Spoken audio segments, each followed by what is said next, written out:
me, your man, Louie Tee. Welcome to Louie Tee Live. My approach to design is that Let's get this thing on. Out of their comfort zone. Get that computer quiet. Let's jump into this thing, man. Week 15 in the National Football League. And look, we coming down to the wire, man. Do y'all realize it's 3 weeks left in the regular season? In a month from now, month and a half from now, you're going to be watching NBA basketball on Sundays. I know. You better mentally prepare yourself for what's to come. Enjoy these last 3 weeks, whether your team is 1-12 or 5-7 or 8, or your team is vying for a playoff spot at 7-6, whatever the case may be. Enjoy these last 3 regular season weeks. It'll be the last time you see your boys this way. This addition, this coronation of your squad, last 3 weeks. For some of you, there's some bonus football in that envelope for some of these teams out there. And so some of these teams will be playing in January. And I'm not talking about that first weekend in January. I'm talking about beyond that, playing that bonus football. For others, you'll just be sitting back, relaxed, watching your NFL action in January and February. And then it'll be off to the draft we go. And we know how long that process can be. We'll be talking draft for about 3 months or so before it actually happens.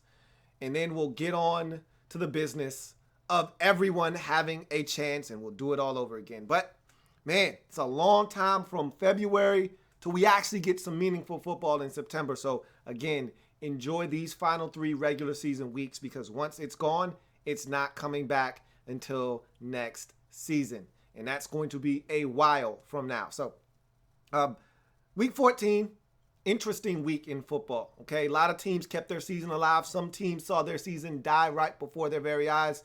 Others, their season has been dead long ago, and they just continue to fall into a deeper abyss this season. But whatever the case may be, we're going to talk about all of those teams at some point tonight.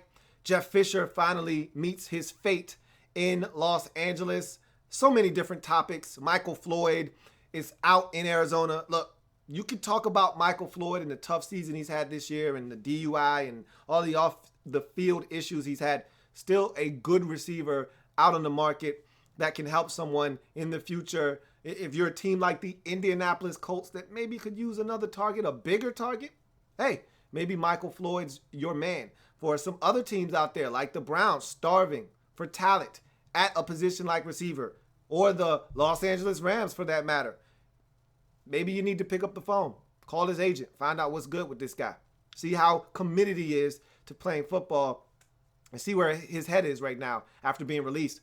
Either way, that's another topic, another discussion that we'll probably have at some point tonight. And then, of course, the playoffs. We got a brand new segment debuting tonight. If you look behind me on the screen, you'll see the new segment. No more College Corner, obviously, as college football is basically done. Now it's all about bowl games and the playoffs. So we're going to jump into the NFL playoffs, speaking of which, and talk about those playoff races and chases and how you're going to find a way to get your ticket to the dance. All of that and more later on in the program as we take our look around Week 14, Looky, as we always do. Going to try to make this a nice and efficient show. So with that being said, going to jump into the Week 15 edition of the Rookie Wall. Some rookies will climb, others will fall. Of course, it's the In the Lab Room Louie Tee Live Rookie Wall. Enjoy the product. Of course, as always, I'll see you on the other side. Take care. See you then. Enjoy. Who else could it be but me, your man, Louie Tee, back like cooked crack for week number 15 in the National Football League in the one and only Rookie Wall. Some rookies will climb, others will fall. Of course, it's the Rookie Wall. So last week was a pretty interesting week for these rookies, man. A lot of these boys are stepping up, making plays, making it tough on your man to get this list down to 7. And as a matter of fact, this week it's not 7, it's actually 8. That's right, I got soft, and there's a tie. We'll talk about that when we get there, but as usual, let's recap the rookie wall from last week, week number 14 in the National Football League. Number 7, Leonard Floyd from the Bears, Chicago Bears rookie outside linebacker. Coming in at number 6, Kansas City Chiefs rookie wide receiver slash punt returner slash kickoff returner, Tyreek the Freak Hill. Coming in at number 5, Philadelphia Eagles rookie quarterback Carson Wentz. Coming in at number 4, the Bears rookie running back Jordan Howard. Coming in at number 3, New Orleans Saints rookie wide receiver Michael Thomas. Coming in at number 2, Dak Prescott, rookie quarterback for America's team, the Dallas Cowboys. And his backfield running mate at number 1, yet again, Zeke Elliott. So that was your rookie wall for week 14. Let's talk about the rookie wall for week number 15. We start at number 7, two-way tie. I just could not take either one of these young men's names off the list. One was here a week ago. One said, hey man, I need on this wall, man. What do I got to do? He said, all right, pick 6, my second of the season. Is that good enough? I said, young fella, you're damn right that's good enough to get you on the rookie wall. Leonard Floyd and rookie Atlanta Falcons linebacker Deion Jones. We'll start with Leonard Floyd of the Chicago Bears. Made the rookie wall last week at this very position at number 7. Got another sack, leads all rookies in sacks with 7. This is a guy that just a couple of weeks ago, we didn't know if he was going to be able to play the rest of the season, and he just continues to get after the quarterback. Like I said, that's a dangerous Bears defense, and to me, he's the catalyst of that group. There's a young nucleus there of talented football players, and I think he may be the cream of the crop when you're talking about talented young football players out there in Chicago. And also Deion Jones, rookie linebacker for the Atlanta Falcons. He's probably my favorite rookie on the defensive side of the football this year. He's physical, he's fast, and he's a playmaker.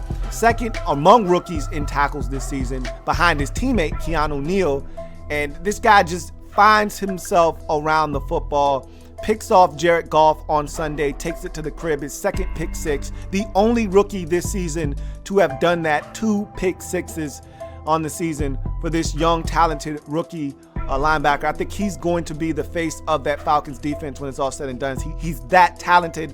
He made another big play, and I love the way he plays the game of football. Deion Jones, rookie linebacker for the Atlanta Falcons, coming in at number 7, along with Leonard Floyd, outside linebacker for the Chicago Bears.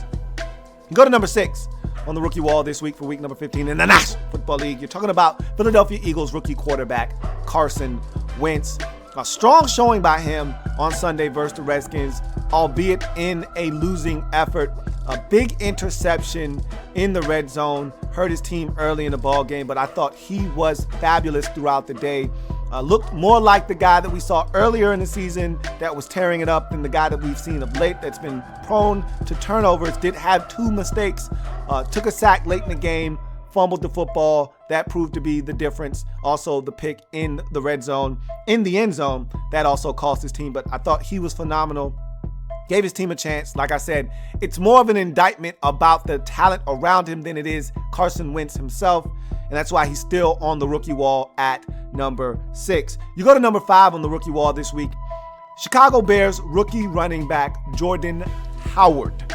The second best rookie running back, as I've stated numerous times this season. This guy's continuing to be consistent. I thought he should have gotten the football more in their loss over the weekend to the Detroit Lions. 13 carries, 86 yards, well on his way to 100 yet again, and they simply stopped giving him the football for some reason. I can't explain why.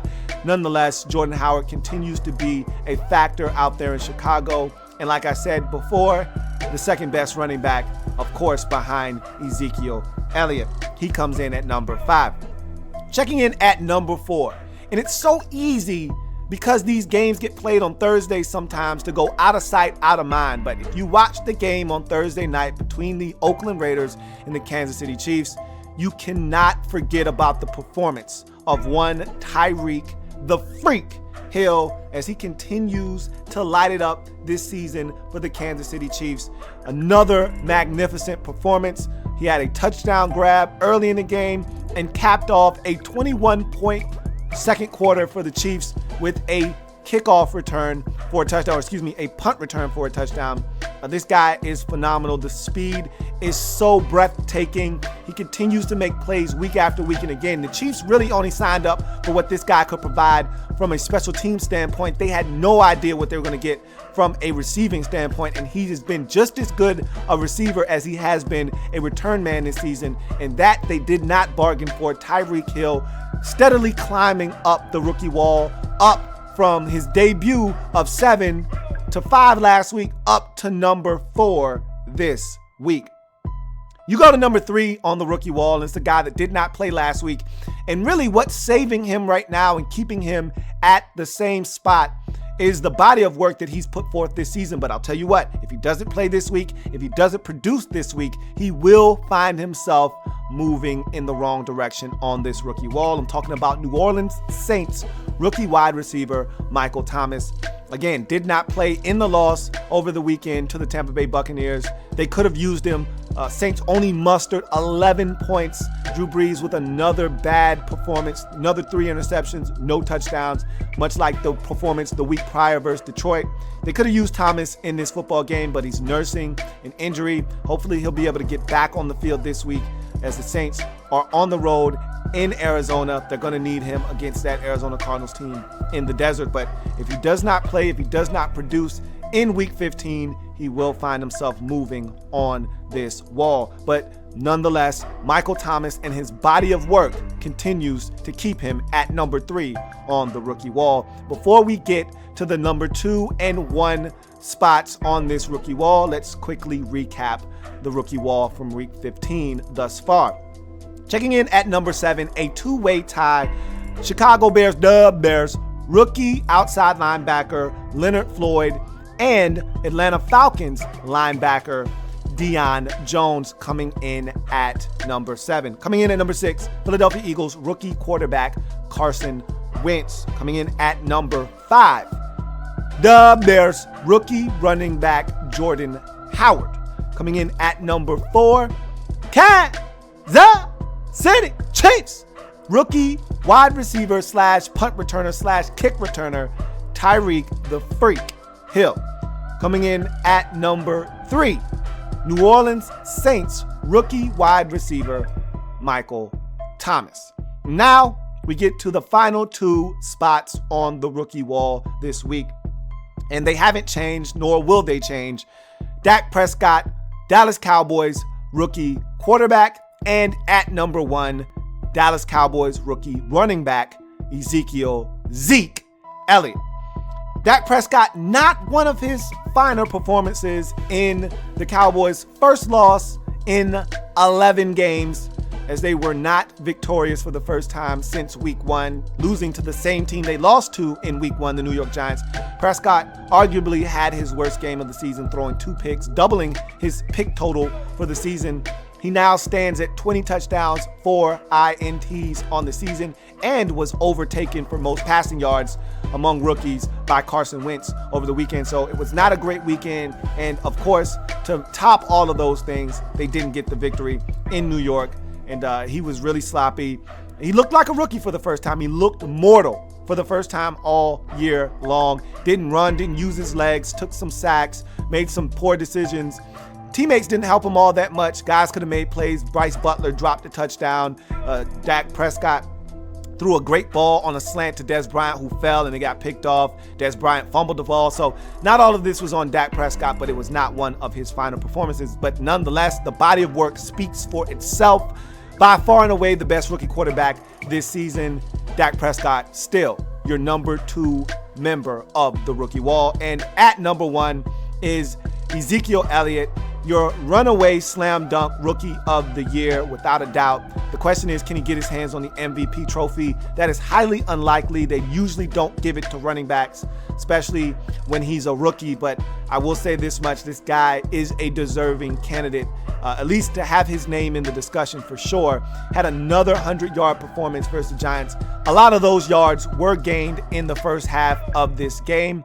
Nonetheless, he was a factor in the football game, gave his team a chance, and I thought that they kind of shied away from him in the second half, even though the Giants loaded up the box and really made a concerted and conscious effort to stop him in the second half. He still eclipsed 100 yards in the football game, still leading all rushers, not just rookies, all rushers in rushing yards this season and touchdowns. He's been a machine.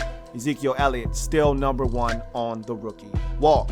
Let's get to some honorable mentions quickly before we get out of here. Redskins rookie running back Rob Kelly continues to be a menace. Fat Rob scored another touchdown over the weekend. His 5th rushing, 6th overall. He's already the 3rd best rookie running back this season and hasn't had as many touches as some of these other rookie running backs. Yet he's already ascended to the 3rd best running back of the rookie class this season. So Rob Kelly putting in work for a Redskins offense that could desperately use a shot in the arm at the running back position. Rob Kelly, aka Fat Rob, has been exactly what the Redskins have been looking for at the running back position. San Diego Superchargers outside linebacker / defensive end Joey Bosa notches his 6.5 sack of the season, 2nd among all rookies, before hurting himself in the loss to the Carolina Panthers and having to leave that football game. He's coming on strong at the end of the season, starting to get to the quarterback, tackles for loss, you name it. He's being a presence along that defensive line for the Chargers, and I look forward to Bosa becoming one of the better young defensive players in the league as he continues to play good football. Hopefully he's able to come back from the injury and finish out the season with the Chargers. Yannick Ngakoue, Jacksonville Jaguars defensive end, had one of the weirder plays you will see. Strips the quarterback, was awarded a forced fumble on the play, strips Sam Bradford of the football, yet Bradford is able to pick it up and throw it, and it ends up being a first down. So he does get a forced fumble, but does not get the sack on the play because it ended up being a completion. That's weird, but he still has 6 sacks on the season, 3rd among rookies, and he continues to play outstanding football and has been a revelation for the Jacksonville Jaguars this season at defensive end. Hunter Henry, San Diego Superchargers rookie tight end, by far and away the best rookie tight end this season. He caught his 6th touchdown of the season in the loss over the weekend to the Carolina Panthers, and he continues to be a target for Phillip Rivers when they get in the red zone. He's a guy that I think moving forward is going to be the one to step into the big shoes to fill of that of Antonio Gates once OG85 hangs it up. Hunter Henry looks more than capable of filling in those shoes. We'll see what happens, but he continues to catch the football in the red zone for Phillip Rivers and the San Diego Chargers. Keanu Neal, Atlanta Falcons rookie safety, continues to be the hammer for that Falcons defense, leads all rookies in tackles and leads all rookies in forced fumbles. 87 tackles on the season, 4 forced fumbles for Keanu Neal. Again, exerting his will as a physical tackler in the run game and in the secondary as an enforcer. Keanu Neal continuing to play good football for a Falcons team searching for a playoff berth. And finally, let's give the offensive line some love. Taylor Decker and Jack Conklin have been the 2 best tackles, most consistent tackles this season, starting from day one, both having started 13 games this season for their respective teams. Jack Conklin right now helping pave the way for the NFL's 2nd leading rusher in DeMarco Murray, and one of the most dynamic rushing attacks in the entire National Football League with DeMarco Murray and Derrick Henry and also Marcus Mariota. Jack Conklin, they traded up for him. He's proving to be his weight in gold right now, holding it down at right tackle for the Tennessee Titans. Taylor Decker, another guy starting from day one, hasn't missed a snap for the Detroit Lions, playing outstanding football. Matthew Stafford and company getting it done, 9-4 this season. One of the biggest reasons why is because Matthew Stafford, unlike past seasons, has been protected this year a lot better. And the biggest reason is because of the left tackle position and Taylor Decker and his insertion into the lineup, which allowed Riley Reif to go to right tackle, which really solidified this offensive line for the Detroit Lions. And finally, Ronnie Stanley of the Baltimore Ravens, not a guy that has started every snap for his team in every game, has been out for 4 games, so only 9 starts thus far for Stanley, but in those 9 games, he's been lights out for the Baltimore Ravens. For a line that has been very bad over the last 3 or 4 years, he comes in and helps stabilize the left tackle position, which has been a subject of much discussion in Baltimore between Eugene Monroe and company over there. He's come in, put a clamp down on that position, and looks to be the real deal for years to come for the Baltimore Ravens at the left tackle position. So that's going to do it for the Week 15 edition of the Rookie Wall. Some rookies will climb, others will fall. Of course, it's the In the Lab Room Louie Tee Live Rookie Wall. I'll see you next week. Have a good one. All right, so we back from the Rookie Wall for week number 15, and it's getting pretty interesting down the stretch as these rookies start vying for space on the wall, and it's limited space. And like I said, I got soft this week. I admit, had to create some space for some guys balling this week. And I don't feel ashamed of having 8 members on the wall this week versus the normal ritual of 7. Deion Jones, man, if you haven't seen that pick 6, that's an athletic ass play. And he caught that football like a wide receiver. Plucked it out of the air, and they knew they weren't going to catch him, man. That guy's got so much speed to burn, it's not even funny. Like I said, give that young man 2 years, and he'll be the captain of that defense, and he'll be the guy that they look to defensively on that Atlanta Falcons defense. I think he's got the potential to be that good. But that being said, let's get to some of your comments. Before we move on to the next topic at hand, Chris Devers that says, Dallas had me drinking a little too much, and I wasn't happy with my offense at all. I'm still a Dak fan, but damn. Yeah, you were talking crazy on Sunday night, man. You tweeted me that you were ready for Romo, and I'm like, wait a minute. Are you serious? That's crazy talk. Not 11 straight, and then you wanna run from the young man. Not after 11 straight. Eagle Speed is a nerd says, do you think Jeff Fisher blackmailed the Rams? Nah, I think they wanted him to work. You know, they wanted Fisher to work out, and they didn't. And, you know, sometimes you got to know when to say when.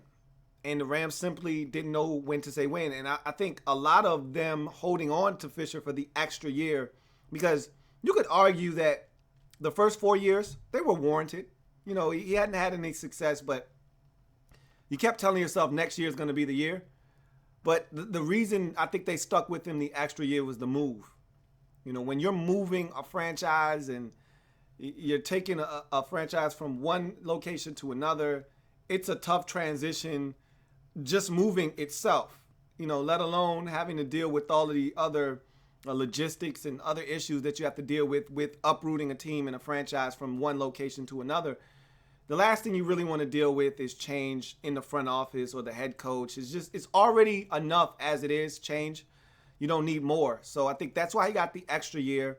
And had he performed well this year, it would have been something that they would have been rewarded for, but he didn't. And it's the same old Jeff Fisher. And they realized, okay, this train isn't going anywhere, and it's not going anywhere fast. So let's go ahead and get off now while we still can. And when you got a young quarterback, you don't want to keep doing this whole song and dance. You know, don't let him get 2 years into Jeff Fisher and that offense and then uproot him and switch to another coach and another coaching staff and another playbook and terminology and all that stuff. No need for that. Just go ahead, make the change now while he's a rookie.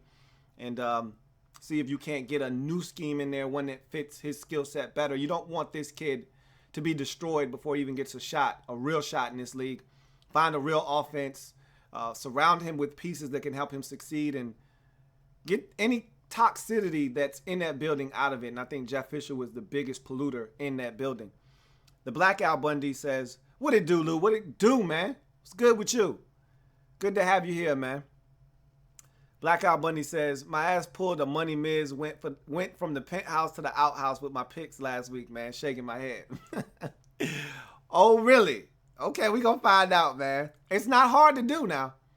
It's not hard to do, but see, you got to remember what Money Miz did was unprecedented. Like, that man went 15-1 2 weeks ago and then turned around and went below the Mendoza line. Like, that is unprecedented. Never been done before. Like, there was no middle ground with him. Either I'm going to be great and I'm going to win the Super Bowl, or I'm going to be the Cleveland Browns. Like, that's how bad it was from him from 1 week to the next. He went from being the Patriots to the Browns in the span of a week. That's pretty hard to do, but he did it. You didn't do that.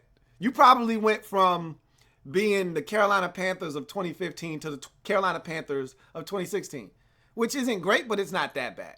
You were in the Super Bowl last year, you turned around, and you're not going to make the playoffs this year. But Andre Mogul says, after that performance, I was like, Dion, got to make the wall this week. We're going to see. Feeling good about your picks, but it's probably somebody out there that feels even better about their picks, so we're going to find out. Luke the Duke 91 says, sup, Lou? Ready to win, and they are in the playoffs. Finally going to be on the second floor of the party for the first time in 14 years. Yeah, y'all getting in, and y'all deserve it, man. Y'all played some good football all season long, and you're in. One more win, I know it's official, but you're getting in regardless of what. You could lose your last three, and you probably still get in, but you don't want to do that. Don't do that, as a matter of fact. But I see you winning this week anyway, so go ahead and get that clinch on, man, and celebrate. Andre Mogul says, I told every Cowboys fan that wanted to listen, the Giants would be the only team to beat them this year. So far, that is a fact. We'll see if that holds up. They got 3 games left, and if they clinch by week 17, they may not need week 17's game, and maybe they lose that game too. We'll see. But right now, that is a fact. Evan Higgins says, I've been listening to you on YouTube on Tuesday for the Redskins Report, HTTR. What's going on, man? Glad you could join me. Welcome aboard. Love having you. Look forward to chopping it up with you in the future, man. RG3 hashtag smoking that 3 hashtag 1000 says, what happened to Carl Joseph? He got injured. That's what happened to Carl Joseph. He just injured himself a couple of weeks ago, missed the game last week. So he's playing okay. Nothing earth-shattering, but he's played well at times, up and down, as you would expect from a rookie, but he injured himself, so he didn't play last week. Don't know if he's playing this week either. We'll find out a little bit closer to the week, the game this week.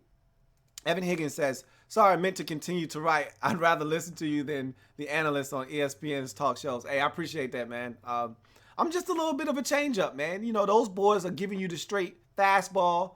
And really, to me, it's not heat, man. It's not 95, 96, 97.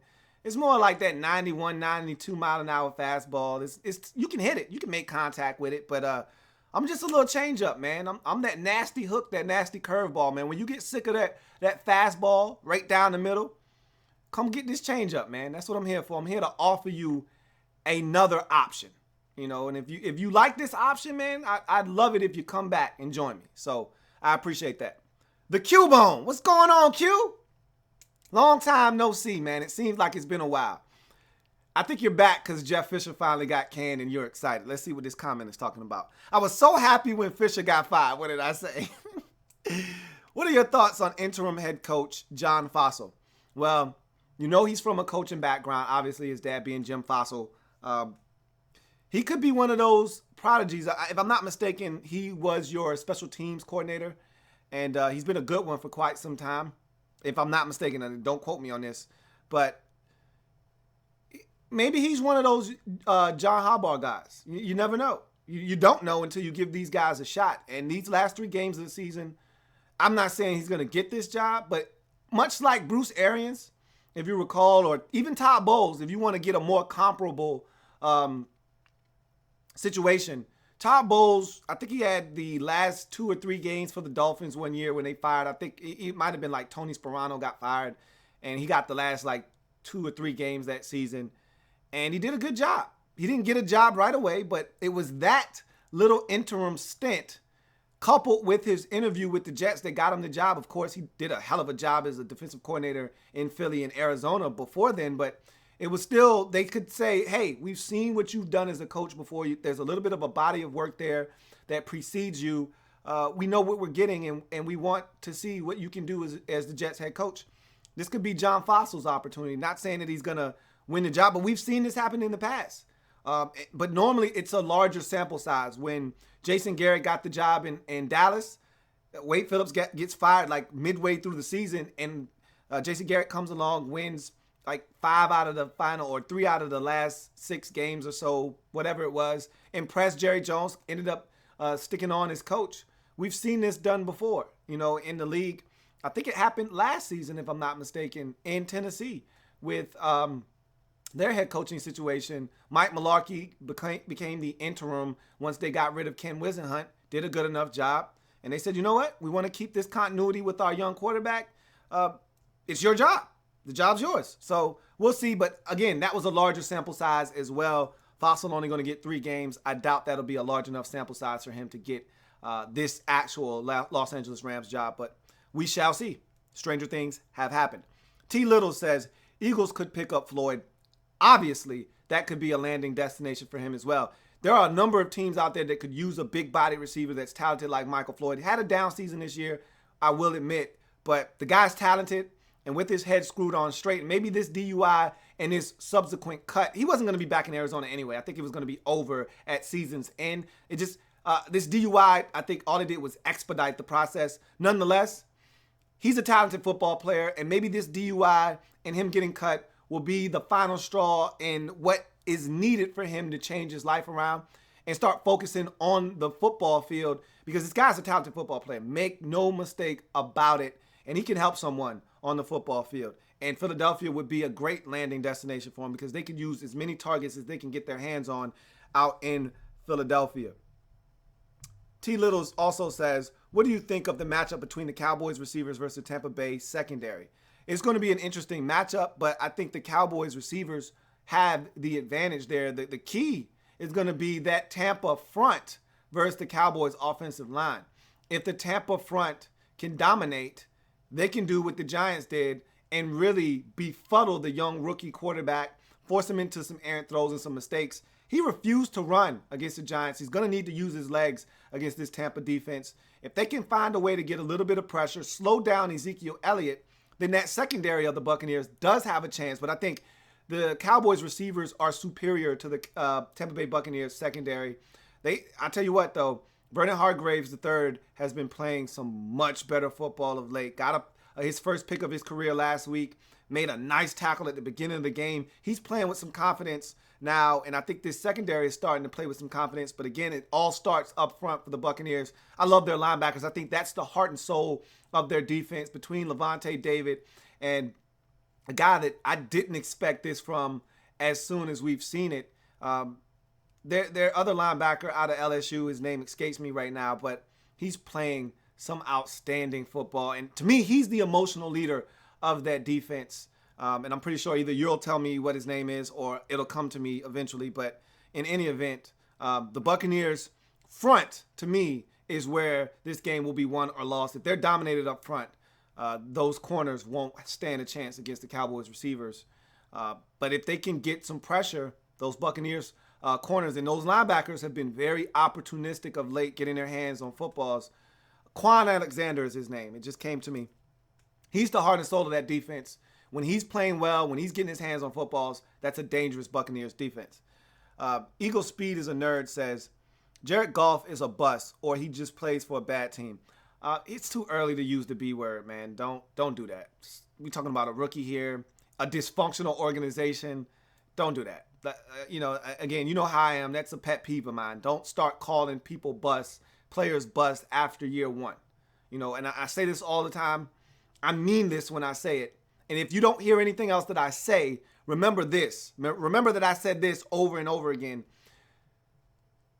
everyone matures at a different rate.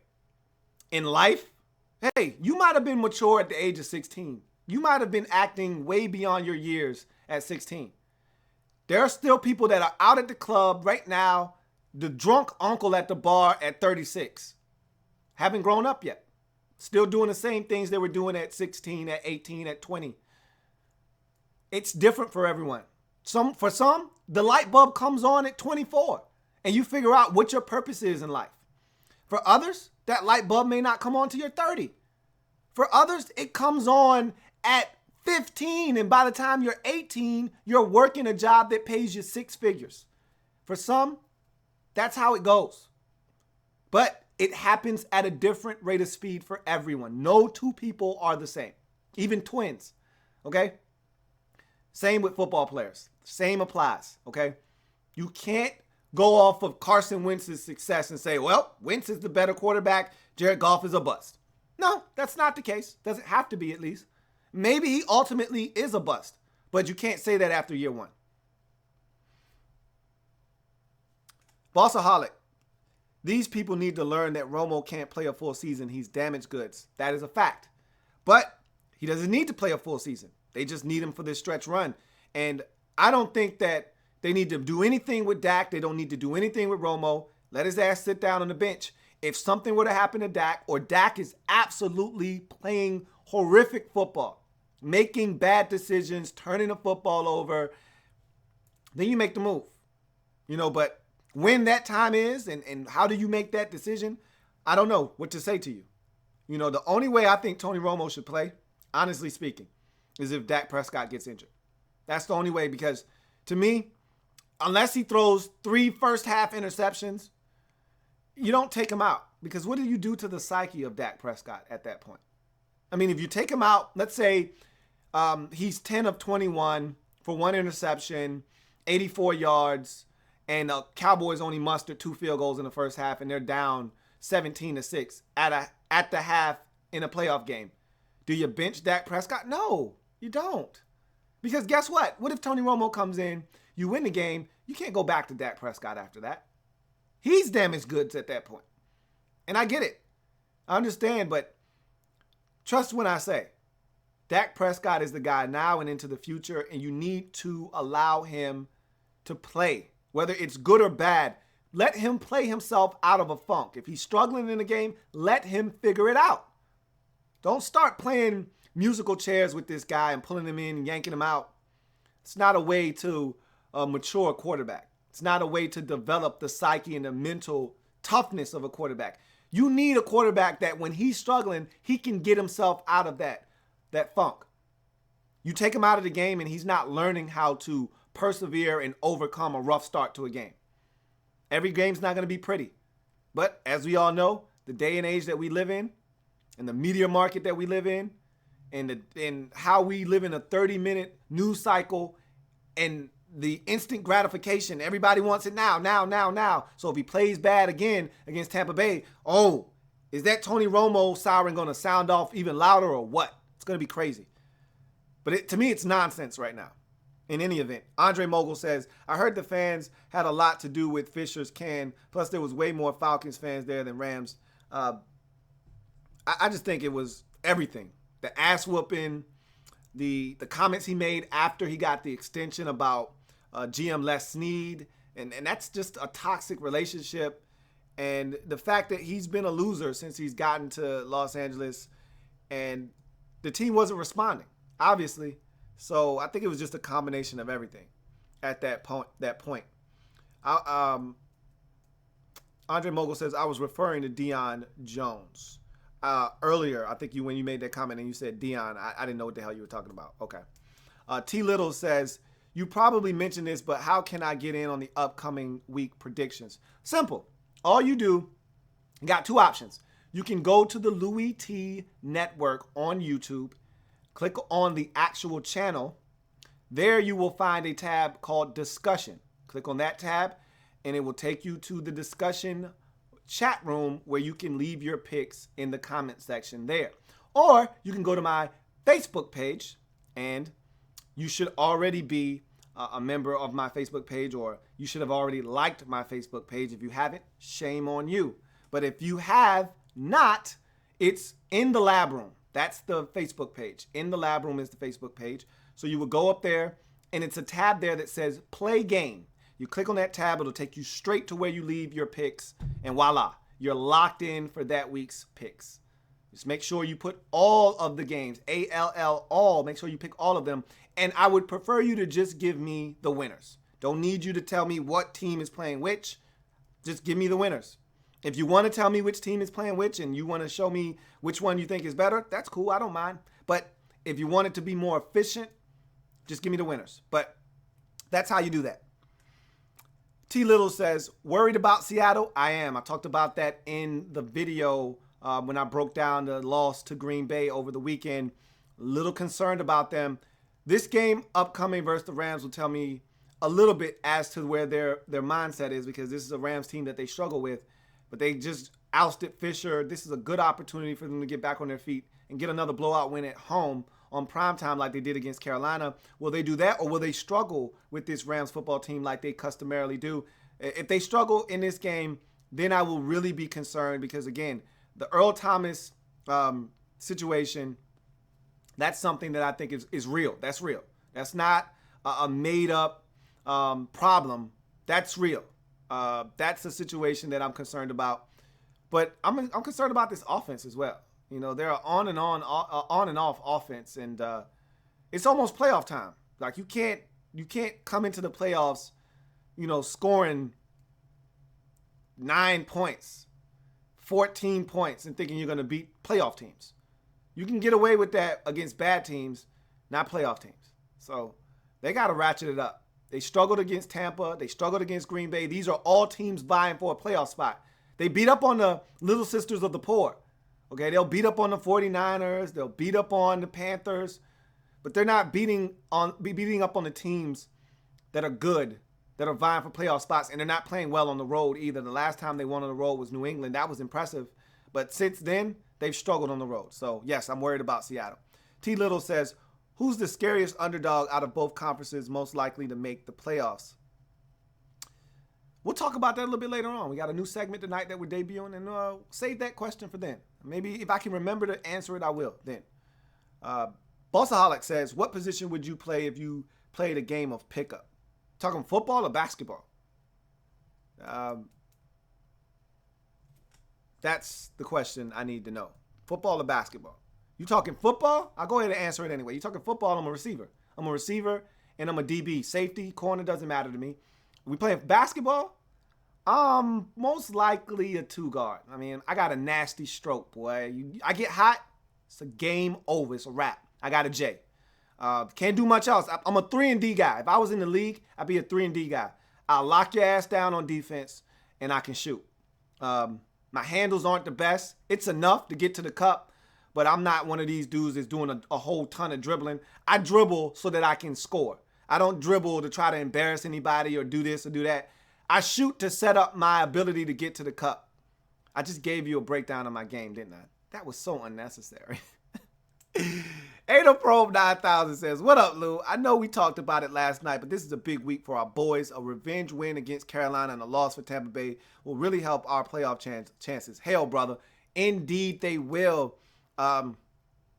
We'll know what Tampa Bay has done by the time our game kicks off. Of course, we play on Monday night this week. So if Tampa decides to slip up, if Atlanta decides to slip up, we'll know. And we'll know if we have a shot. We know Atlanta's not losing, though. They're playing San Francisco. So anyway, Leon LG 1990 says, obviously the Cowboys have gotten a lot from their draft. What other team do you think has gotten a lot from their draft class? There are probably a number of teams who have gotten a lot out of their draft class. I can think of the Chiefs. Their first round pick was, what was their first round pick this year? I know that their second round pick, Chris Jones. Oh yeah, they traded out of the first round. So their first round pick essentially was Chris Jones out of Mississippi State. He's been a beast for them this season. Obviously, Tyreek Hill has been a big-time player for them, for the Chiefs, a huge contributor on that football team. So Just those two players alone have made that Chiefs draft worth their while. I can't think of any other players in that draft, but I'm pretty sure they've gotten some more contributions out of that draft as well. So I think it was a really solid draft for the Chiefs. Trying to think about more teams and their drafts. The Raiders have had to lean on a lot of their young players this season. Obviously, we talked about Carl Joseph. He's started a ton of games for them this year. They also had to start one of their later round picks in the linebacker out of Colorado State, Corey James, had to start some games for them this year. Unfortunately, they've had to start their defensive tackle out of Illinois, a guy that I didn't think was ready and hasn't really done much, Jahad Ward. But they've had to play these guys, and they've stepped up and they've helped. And they may not have made huge differences, but those guys have played, and they at some point have played well this season. So Raiders getting something out of their draft class already. And there are a number of teams. I mean, we could sit here and go through each team and say, okay, this team, that team. But there are a number of teams that have gotten some production out of their draft class this season. The Tampa Bay Buccaneers have gotten some mileage out of their draft class. Vernon Hargreaves III has played well for them. You're starting to see a little bit more out of Noah Spence, and so like I said, you see these teams, you see what they're able to get out of some of these players. Patriots, they're another prime example of a team getting a lot out of their draft class. So they've gotten a lot out of what they've been able to accomplish this year, especially not having a first round pick. Still being able to get some production. Joe Thuney has played essentially all season for them. Jacoby Brissett, remember, no Brady early in the season. He had to come on in relief, and he won 2 games for them. Cyrus Jones, even though he's been a fumbling machine on punt returns, still contributed to the Patriots' success this season. Malcolm Mitchell, the receiver, I think is really starting to come on for the Patriots. Patriots have had a really good draft class this year. So they've even used Landon Roberts at linebacker. So that's a Patriots team that I'd say might have gotten the most mileage out of their draft out of anybody this season. So there are a number of teams that can say that they've gotten mileage out of their draft. I mean, the Falcons, another team. They're playing just about all of their rookies. Devondre Campbell, Deion Jones, Keanu O'Neal, even an undrafted guy like Brian Poole getting some run out there in Atlanta. So, again, more teams getting mileage and usage out of their rookies. Let's see what else we have. T. Little says, very disappointed in Dez this week, and I was usually actually fed up with Jerry's comments. Not really upset with Dak, but we have to stop shooting ourselves in the foot with penalties.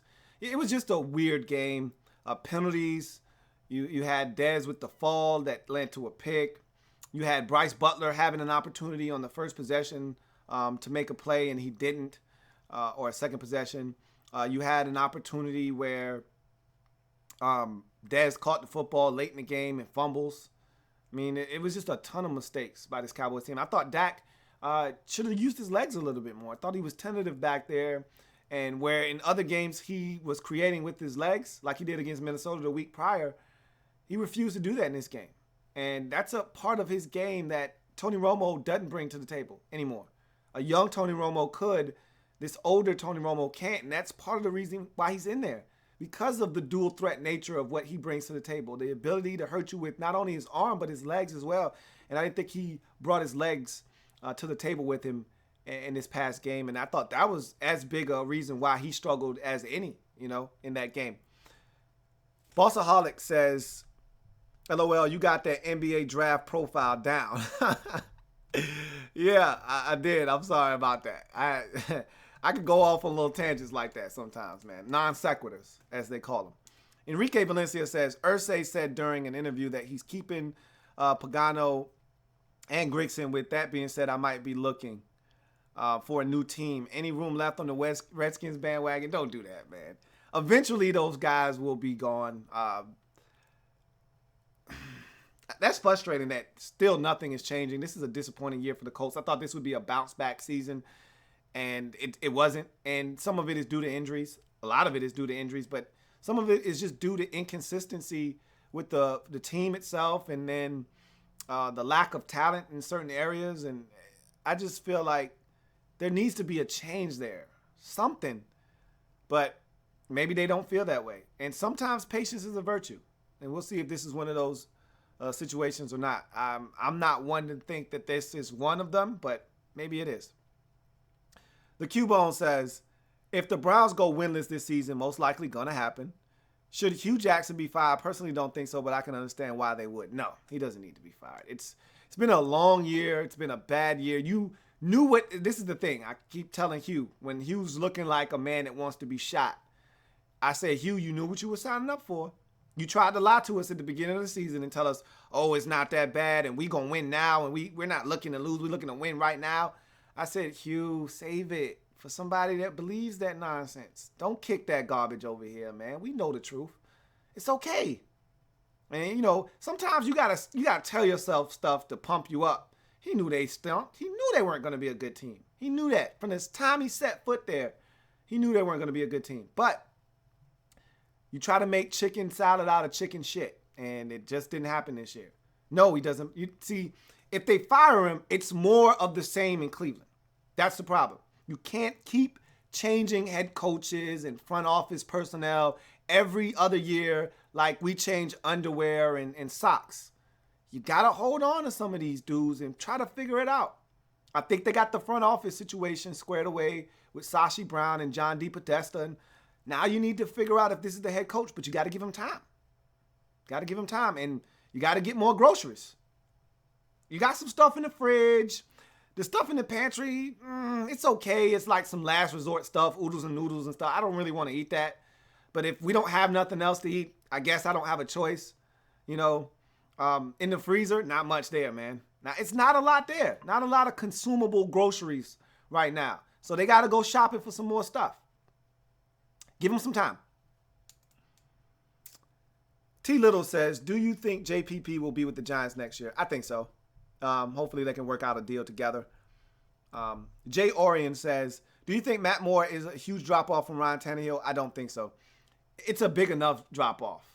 But Matt Moore is fully capable. I said that on the breakdown of the Dolphins and Cardinals video, that it's not that big of a drop-off to the point where the Dolphins don't have a shot to make the postseason. I think he's one of the few backups in the league that I trust. I'll say that. But yes, it's a drop-off, and it's a steep enough one that could affect this Dolphins team moving forward. T. Little says, Cam Chancellor or Landon Collins? Give me Landon Collins. Here's why. Landon Collins can do it all. Landon Collins can cover. Landon Collins can hit. Landon Collins can run. Cam Chancellor is limited. I think you want him in the box. He's solid underneath as a defender, but you don't want Cam Chancellor 35 yards away from the line of scrimmage. Landon Collins is still comfortable 35 yards away from the line of scrimmage. So I take Landon Collins. If you'd have asked me that 3 years ago, obviously the answer would have been Cam Chancellor, and Landon Collins wasn't even in the league yet. But Cam Chancellor isn't the player that he used to be. He's solid, but give me Landon Collins. He's the new wave of future of safety in this league. He's the new wave of the future at the safety position in this league. A guy that can do it all, because now the position of safety is starting to become a blurred one in terms of free and strong. Your safety needs to be interchangeable, needs to be able to play free and strong safety. With the way teams are setting up their defense, there's no distinction really between strong and free safety. One play you might be down in the box, the next you might be 27 yards away from the line of scrimmage in coverage. You got to be able to do both, and Landon Collins can do both. Let's stop there. We'll stop there. We'll come back. I'll start with the comment by Bossaholic about Cam Newton. As we go to our next segment, Looky. Looky, I got hooky. Look at me. Look at me. Look at me. Look at me. Look at me. Look at me. All right, so let's take a look at the games from a week ago and how things transpired in week number 14 in the National Football League. Oakland at Kansas City on Thursday night. That game went the way that I thought it would. It looked like Kansas City was going to blow out the Raiders. 21 points in the second quarter. Did not score again the entire night, but it was enough as Derek Carr struggled mightily. Raiders offense struggled. On a night where the defense actually played well, the offense did not, and the Chiefs were able to hold on 21-13 in that ball game. to take the lead in the AFC West division. Raiders now looking and searching for the wild card out there, but they still got a shot. This division isn't over. A loss by the Chiefs this weekend against Tennessee and a win by the Raiders in San Diego, and those two teams would flip-flop once again. Chiefs own the season sweep over the Raiders and the tiebreak if the two teams should end up tied at the season's end. Pittsburgh Steelers at the Buffalo Bills. This was an L. Bell game. Total domination by Le'Veon Bell. That guy was a man possessed. From the opening snap, he showed that he was going to dominate in this game. Over 200 yards rushing, 234 to be exact. Another 62 yards receiving for a whopping total of 200 or 90, I think it was 64 yards, because I think he had 298 yards of total offense, almost eclipsing 300 by himself. That is asinine, but he's that type of back in this league, eclipsed 1,000 yards again in his career. So he showed again. And just when you start thinking about other backs, when we start talking about the best backs in the league and you start talking David Johnson, Ezekiel Elliott, you start kind of venturing off and you start talking about DeMarco Murray, just when you start to forget about L. Bell, he reminds you of why he is the best in the league right now. And damn, that was a hell of a performance. Ben Roethlisberger was horrible in this game. He threw 3 picks, but because of the brilliance of Le'Veon Bell, it didn't matter, as the Pittsburgh Steelers went on the road and won in Buffalo 28-21. And really the game was not as close as that final score indicates. Cleveland at home versus Cincinnati. Another disappointing effort by the Cleveland Browns. Robert Griffin III came back and Bob Griffin stunk it up.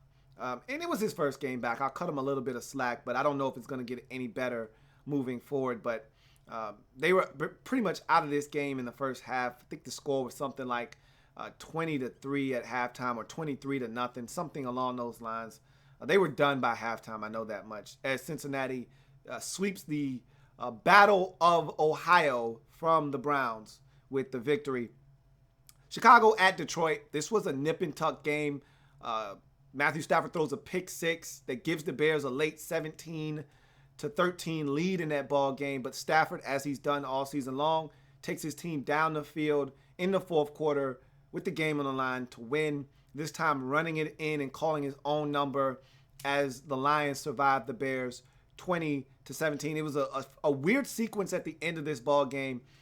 Chicago is in field goal range twice, and both plays are called back for holding penalties by the Bears, which essentially put them out of field goal range and out of a chance of converting on fourth down, which the Lions ended up picking off Matt Barkley and holding on for the win. Denver at Tennessee, one of the more entertaining games of the weekend. And you say 13-10, how's that entertaining? When defense is being played, it's fun to watch. And these two teams play defense, and that's what this was. Broncos made a ton of mistakes in this game. They had opportunities, drop passes, penalties, mistakes, fumbles, you name it, they did it in this game. The only thing that they didn't do wrong was at the quarterback.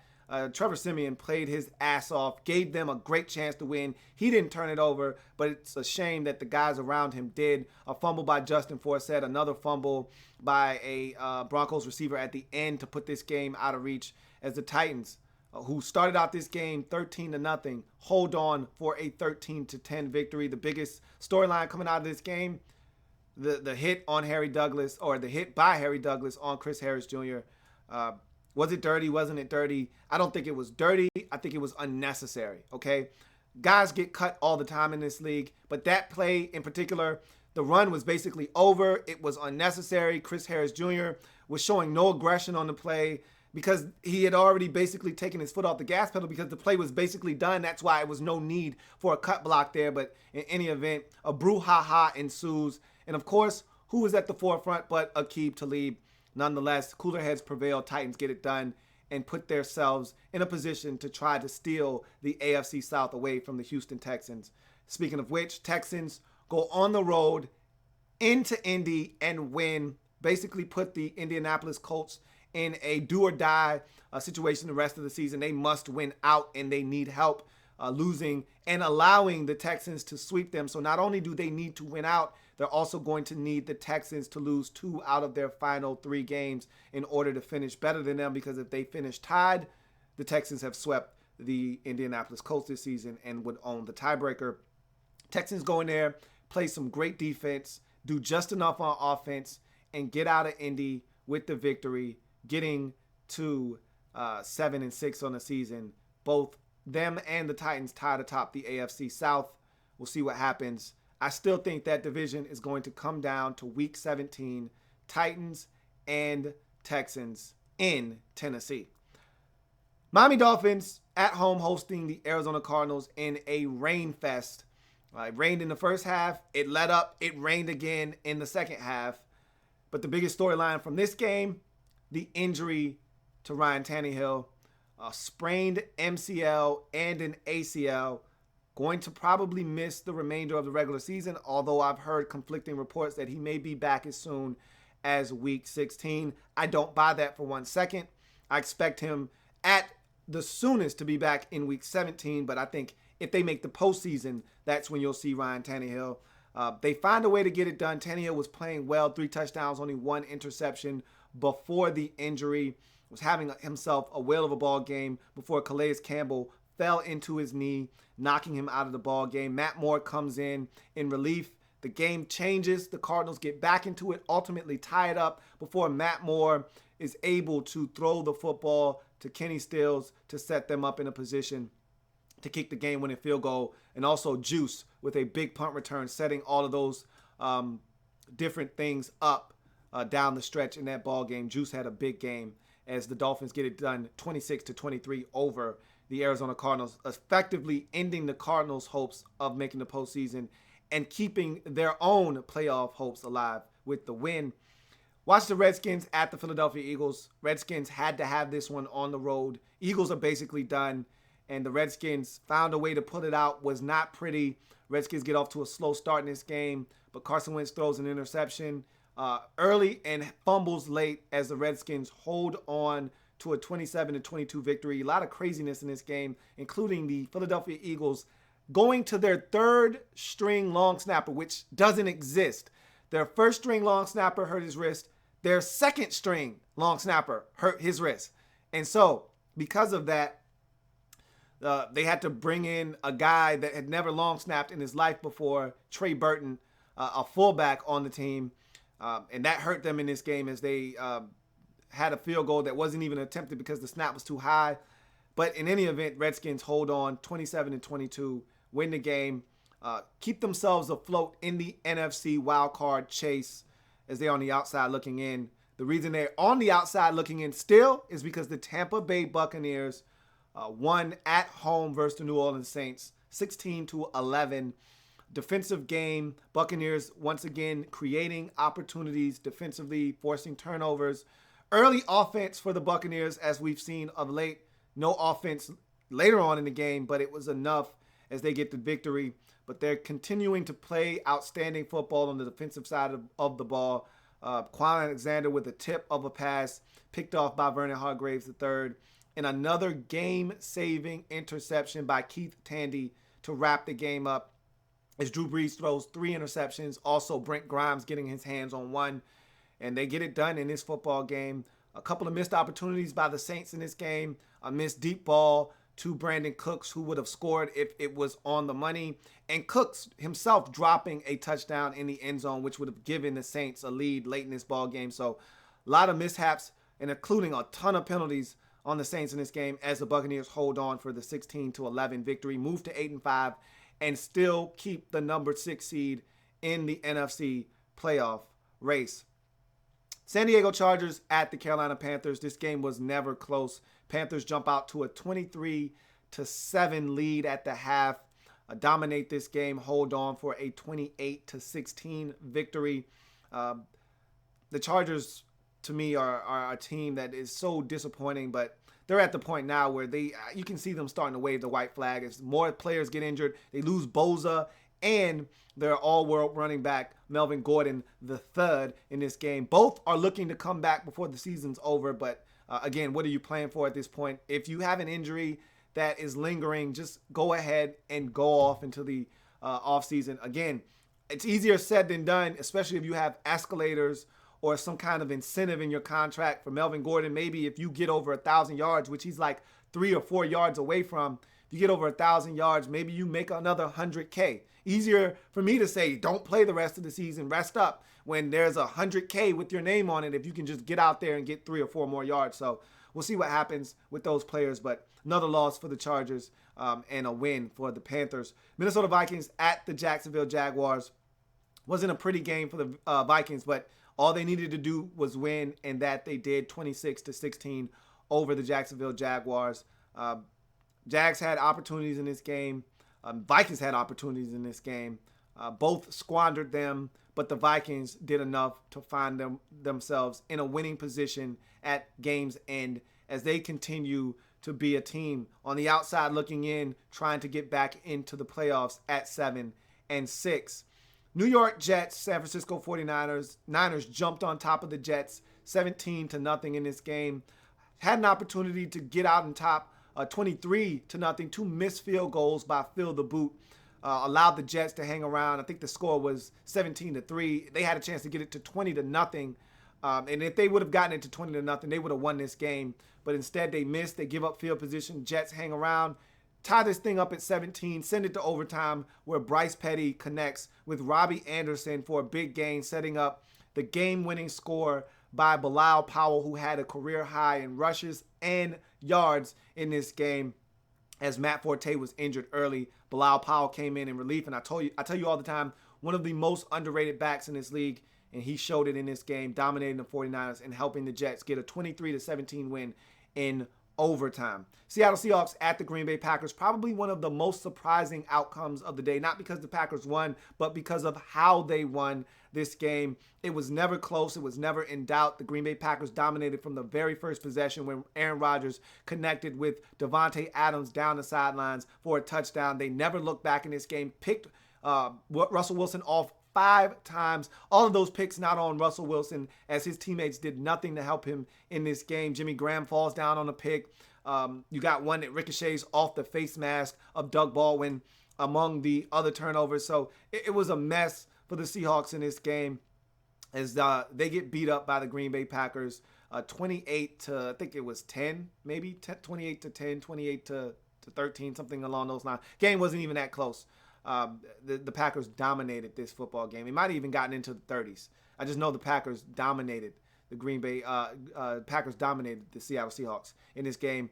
For the Seahawks, they don't really lose much with this loss because they're going to win their division because it's such a bad division. However, if you're talking about seeding, they were the number 2 seed coming into this game. They lose, the Detroit Lions win, and now because of that loss and the subsequent win by the Lions are now your 2 seed in the NFC playoffs, which we'll talk about a little bit later on. And now the Seahawks are your number 3 seed. For the Packers, the win keeps them alive in not only the wild card race, but also, more importantly, in their division. It keeps them away by down only 2 games in that division. And with another head-to-head matchup against Detroit, all they need is 1 loss by the Lions, and they win out, and they will win that division. So Packers still have a shot, not only to get in as a wild card, but to get in as the winner of the NFC North division. Atlanta Falcons at Los Angeles. This was an ass whooping of epic proportions. It was 42-0 before the Falcons called off the dogs in this game and allowed the Rams to score 2 touchdowns late. I think this ass whooping, in conjunction with everything else that has transpired over the last week and a half or so with Jeff Fisher, plus the body of work or lack thereof in his stint in Los Angeles, has finally led to him getting fired. But, to see them be down 42-0 proves that his team quit on him. And I think that was enough for the organization to say, you know what, it's time to move on from Jeff Fisher. We've seen enough. Falcons get the win, keep a share of first place in the NFC South at 8-5 with the Tampa Bay Buccaneers. We'll see what happens. Falcons got another layup this week at home versus San Francisco. We'll see what happens with the Buccaneers on Sunday night. After Sunday's action, the Falcons could be atop the NFC South by their lonesome if the Buccaneers don't get it done, because the Falcons are going to win against the San Francisco 49ers in Week 15. Dallas at the Giants in an epic Sunday Night Football showdown. Giants having been the only team to have beaten the Cowboys this season. They would make it twice this season as they were able to get it done 10-7 in a good football game filled with mistakes by the Dallas Cowboys between turnovers and penalties and mistakes. They just weren't able to get it done in this football game as the Giants do enough. It wasn't pretty. One big play by Odell Beckham on a 61-yard catch and run slant. That was the difference in the game as the Giants hold on. Their defense is legit, folks. If you didn't know, if you don't know, now you know. The Giants defense is for real as they get it done. Move to 9-4 and all but secure themselves a playoff spot. It's going to be pretty tough for them to lose their 3 remaining games. Anything's possible, but all they have to do pretty much to get in now is win one of their remaining 3 games, and they're at least going to get a wild card. But the NFC East division isn't out of reach quite yet for the Giants. If they're able to win out and the Cowboys lose 2 out of their final 3, the Giants would be your NFC East champions. So even that still remains on the table for the Giants. But that was a huge win in terms of them trying to make it into the postseason for the Cowboys. Nothing has really changed. All they did was prolong the inevitable. They're going to clinch the NFC East. They're going to clinch the number 1 seed. They just pushed everything back an extra week or 2. That is all with this loss. But now the rumblings and the grumblings and all of the voices start to quietly echo out in Dallas about Tony Romo. Is it time for Romo? That could be a distraction. That could cause this team to struggle down the stretch. We'll see how they bounce back from their first loss in 12 weeks. And finally, New England Patriots at home versus the Baltimore Ravens. This was domination by the Patriots. The score doesn't indicate the dominance that the Patriots were well on their way to exerting over the Baltimore Ravens before the turnover fest. And we're not used to seeing this from a Bill Belichick coach team, but Brady throws an ill-advised interception before the half. It's 16-0. He doesn't throw that pick. At least they come away with the field goal there, go up 19-0. And I don't think the Ravens score before the half. Instead, the Ravens get a field goal before halftime and make it 16-3. The Patriots would come out of the halftime break, score a touchdown, go up 23-3. Looks like this game's over. And then they start making dumb mistakes. Cyrus Jones allows the football to hit him on a punt, muffs it, and allows the Ravens to recover. They would score a touchdown off of that. The ensuing kickoff, Slater, their big-time special team standout, fumbles the kickoff, and boom, just like that, the Ravens are in the end zone again. The Ravens would actually have the football with a chance to take the lead as they got into the red zone, had to settle for a field goal. That would be as close as they would get, 23-20. Patriots on the very next possession, first play, 75 yards to Chris Hogan. Game, set, match. Patriots win this game 23-30 over the Baltimore Ravens. So Ravens fall out of first place in the AFC North with that loss as the Steelers won in Buffalo to go to 8-5. Steelers are now in first place by themselves as the Ravens are now 7-6 and trailing in that division for the Patriots. After the Raiders loss on Thursday, coupled with this win, they are now your number 1 seed in the AFC playoffs. All they have to do is win out, and that title of having the playoffs in the AFC come through Foxborough will be theirs. So they run their record to 11-2 on the season, and we'll see if they're able to hold on to the number 1 seed in the AFC playoffs. So that is your look around the league. Looky. Let's take a look at some of your comments and see what we got. I said I was going to pick up with my man, Bossaholic. He says, how much should Cam be blamed for the season?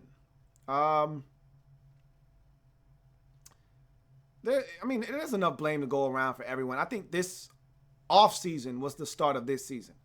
You know, the whole Josh Norman saga and him not being back, and the defense isn't what it once was. I think more of the blame goes to the defense. Cam Newton hasn't been great this year. No, he hasn't. But a lot of their success last year was predicated off the defense being as good as it was, creating turnovers and short fields and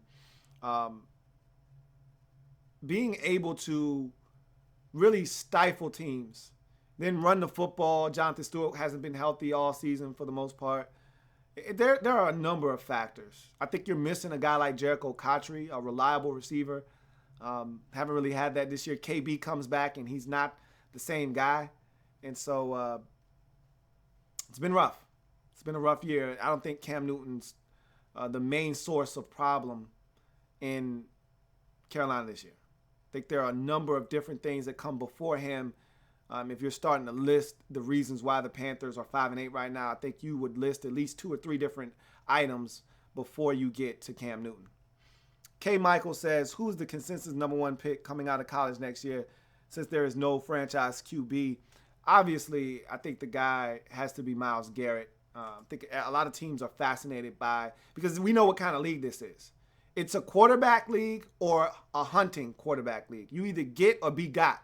You either get a quarterback or you go and get a guy that can get the quarterback. And that's what kind of league we have. And Myles Garrett can do that. Is he great against the run? No. But nobody cares about that. If you can go get the quarterback, if you can bag the quarterback, we'll find ways to put you in positions to succeed. And I think he's going to be the guy that's going to be your consensus number 1 coming into the draft. Now we'll see what happens as the process plays itself out. You know, we always talk about guys being this and that, and then the process works itself out and someone comes out of nowhere. You know, a couple of years ago, it was Eric Fisher for the Chiefs. You know, we weren't talking about Fisher. Everyone was talking about this guy, that guy, Luke Jokel. And out of nowhere comes Eric Fisher, and he's the number 1 pick. So things can happen. We'll see what happens. Jay Orion says, if you were starting a football team, what quarterback would you rather have, Cam Newton or Kirk Cousins? I think Kirk Cousins is the better quarterback than Cam Newton. What are your thoughts? Here's the thing. What kind of team are you looking to build? Are you looking to build a team that is going to be run dominant, that, you know, you're going to kind of have some off-schedule stuff? Are you going to look to run read option? I mean, what are you looking to do? What's your offensive philosophy? If you're looking for a timing offense where you want the quarterback to go through his progressions and reads and make smart decisions and make accurate throws with the football in a timing-based offense, then no, Cam Newton is not your guy. Kirk Cousins is. But if you're looking for a dynamic playmaker, a guy that can sling it a mile, a guy that can run read option, a guy that you can do different things with, that's going to have the ability to run the football, play action fake off of that, make some plays outside of the pocket. If your offense isn't as structured, then Cam Newton's definitely your guy. So it's just all in what you're looking for. For me, I want the guy that's going to be able to run my offense the way that I want it run. And I'm more of a timing-based precision offensive guy. I'm not one to want, you know, a lot of off schedule. I want off schedule. You know, that's why Aaron Rodgers is so good, because he's off schedule. But at the same time, you want a guy that's more accurate than Cam Newton. You want a guy that can go through his progressions quickly, get the football out. And the thing you worry about with Cam Newton is once his athleticism leaves him and he has to stay stationary in the pocket, how does he evolve as a quarterback? Does he age like fine wine, or does he really start to get sour and you have to throw him out after the athleticism leaves him and he has to stay in the pocket?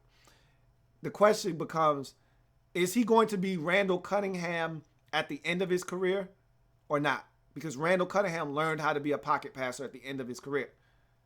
Remember, he was the athletic marvel that ran all over the place, had some injuries, and then was out of the league. Then he came back, got another chance with Minnesota, and lit it up.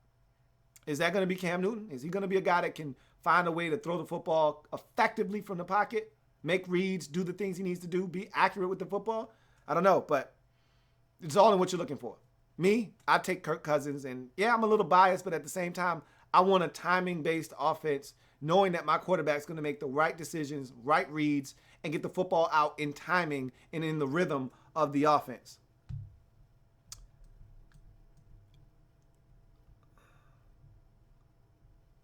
The Cubone says, hashtag freed from Fisher. Triple F. 3F. I hear that, man. Good for you. I'm happy for you, man. Now let's see what you do with that freedom. Don't go and do something stupid now and be in shackles again. You free. Make sure you make the right decision.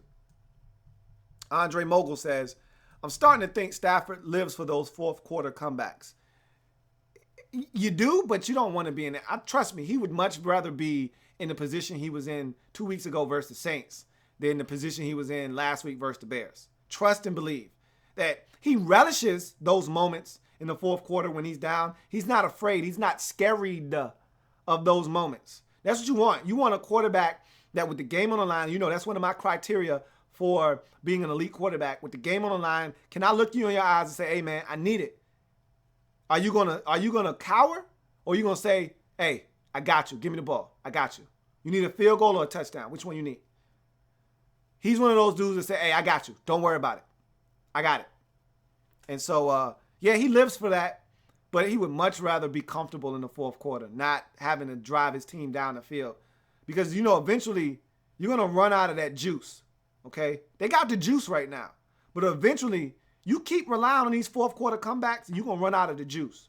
They ran out of it in Houston a month and a half ago. You're going to run out of the juice eventually. So you don't want to keep relying on that. Eagle Speed is a nerd says, who will be the defensive player of the year? Again, that's a hard discussion to have right now. Sacks are down this year, so guys with 11, 12, 13 sacks are right there among the top of the list. Those guys are going to be considered. I like Landon Collins, too. I think he's played outstanding football, picking off passes. There was one stretch where he had a pick in 4 straight games, forced his fumbles. He's always around the ball. I like Landon Collins a lot. I think there's some guys that have played well this year, but I honestly, there's not a standout. There's not like a J.J. Watt type of player this year that's got 20 sacks that just stands out above the rest. So hard for me to really say.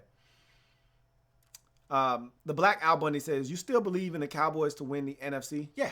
Now, if you're talking about like the conference to go to the Super Bowl, no. I never believed in that. But if you're talking about to win the number 1 seed, absolutely. The Q-Bone says, I know I keep talking about Fisher's firing, but it's the only thing on my mind. In your opinion, what are the benefits of firing a coach midway through the season? So here are the benefits. What you do is you get a early head start on interviewing other candidates. So let's say that you're interested in a guy that's in college, or you're interested in an offensive coordinator that's coaching somewhere else, or a defensive coordinator.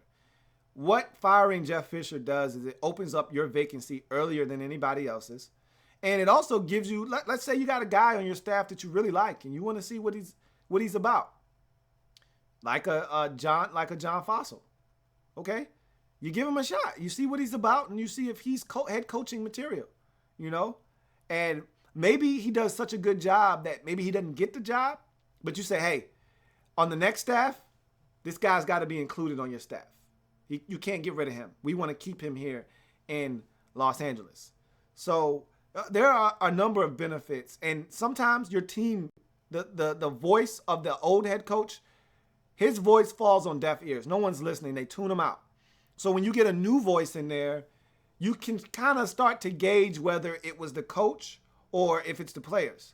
So in these final 3 weeks, if the Rams start playing competitive football, then they weren't really paying attention to Jeff Fisher. They had tuned him out, and they were ready for change. So there are a number of different benefits to getting rid of a head coach. But the biggest is you get a head start on the available coaching pool that's out there, and you can start kind of lining up your candidates and getting to them faster than other teams who still have a head coach under contract. Moving right along, RG3 hashtag smoking at 3, hashtag 1000 says, Zeke and Dak lead all players into the Pro Bowl. Obviously, you knew that was going to happen. They're winning. The Cowboys fans have come out of the woodworks. You knew they were going to lead in the Pro Bowl voting. Anal Probe 9000 says, sorry, I can't stay, Lou. Keep up the good work. I'll catch the rest on playback. Don't be too rough on my picks, LOL. Peace. No doubt, man. Take care of yourself. I'm glad you were able to join me, and definitely catch it on playback. And if your picks aren't too bad, I won't be too rough on them. But if they are, you know what's going to happen. But as we continue to motor on, Vincent Cole says, do you see the Seahawks with the early round safety in the upcoming draft after seeing Earl and Cam both injured this season? It's possible. It's possible. you got to start planning for life after these dudes. You know, Cam has been wanting out because of the contract, and he's been banged up.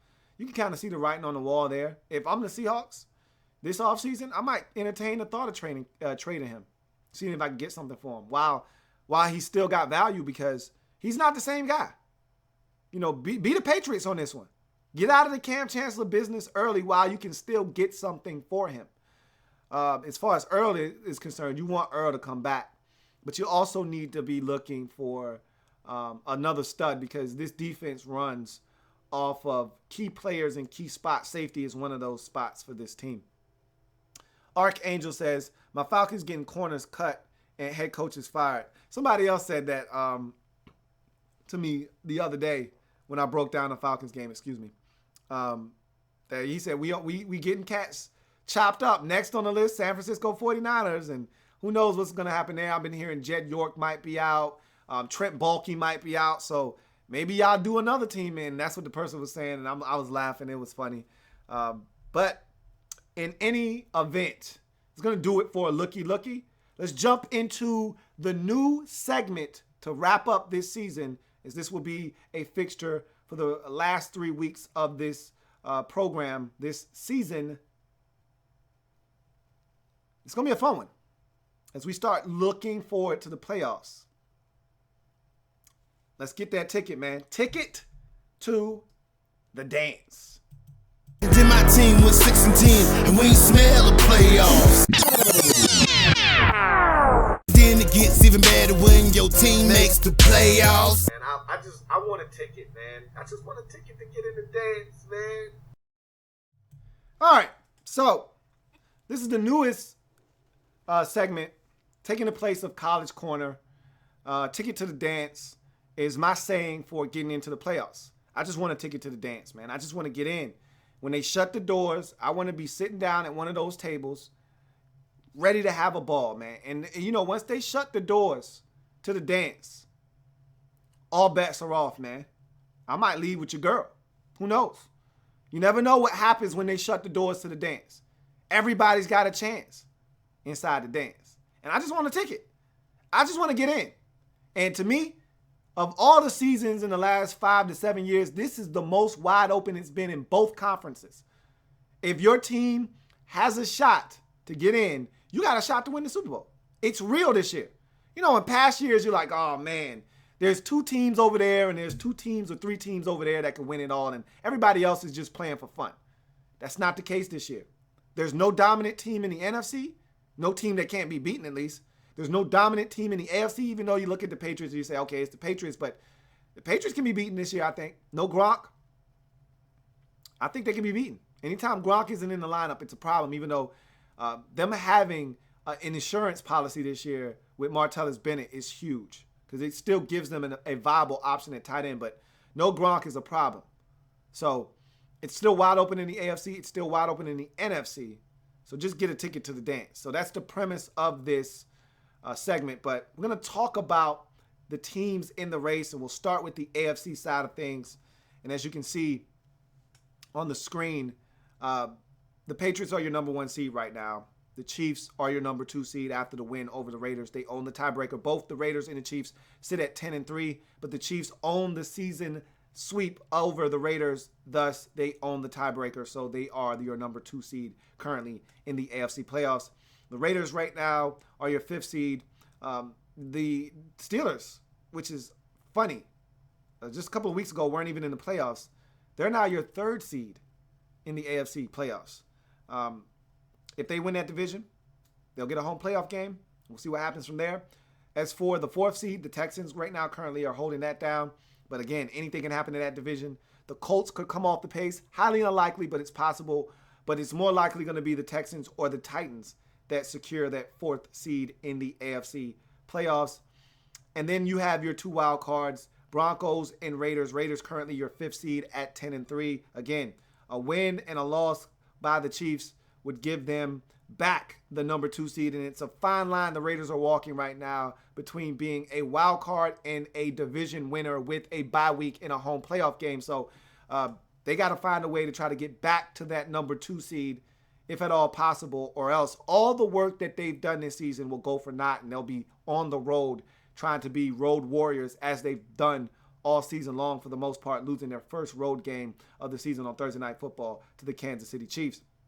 So the Broncos are your 6th seed in the AFC, and it's crazy because 2 weeks ago when they lost and the Dolphins won, the Dolphins got in virtue of tiebreakers. Now that the two teams are tied yet again, but the Broncos have won against an AFC opponent in Jacksonville, and the Miami Dolphins lost to an AFC opponent in that same time frame, the Baltimore Ravens, and then win against an NFC opponent, the Broncos, by virtue of that, now own the tiebreaker in terms of the record in the conference.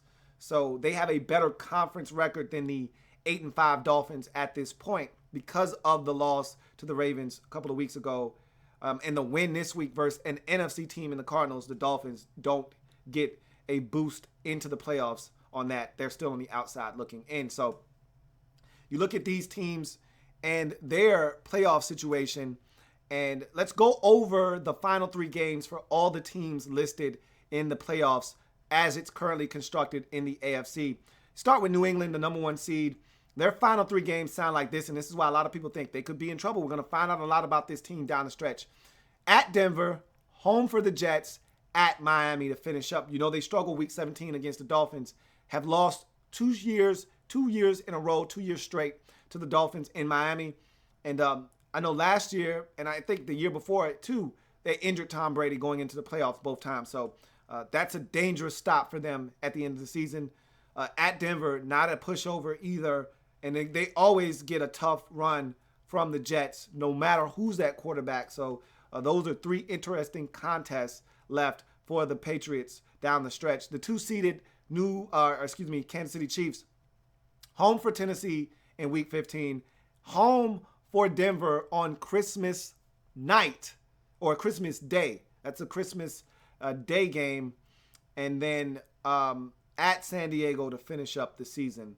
So we'll see what happens with KC there as that is their remaining schedule. Remember, they were losing to the Chiefs or to the Chargers earlier in the season, week 1, as a matter of fact. Big comeback, the biggest by the Chiefs in the regular season. Alex Smith leading them back and winning that game. Pittsburgh Steelers, final 3 games look like this. At Cincinnati in week 15, tough matchup in the jungle. Versus Baltimore on Christmas night. So we get a Christmas doubleheader. Chiefs and Broncos during the day on Christmas Day.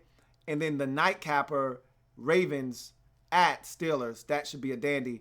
And then the Steelers finish up at home versus the Cleveland Browns. So if they can find a way to win on the road versus Cincinnati, they're probably going to be favored to win their final 2 contests at home. So we'll see what happens with the Steelers. That division probably going to come down to the week 16 matchup versus Baltimore. Remember, they already lost to the Ravens this season in Baltimore a few weeks back. Houston, their final 3 games looks like this. Home for Jacksonville, home for Cincinnati, at Tennessee. Everyone thinks that final game versus Tennessee is going to decide this division. I am one of those people that think that is in fact the case. I think the season is going to come down to week number 17 at Tennessee. They get that one. And who knows? With the Titans loss and a win here, because the Titans are probably going to go on the road and lose to Kansas City. Most likely. Anything can happen, but that's the likelihood there. If they can find a way to beat Jacksonville, which they should, that'll give them a 1-game cushion. And then what happens the next week could ultimately determine if week 17 is even necessary. If the Titans lose their next 2 and the Texans win their next 2, they win the division. Simple as that.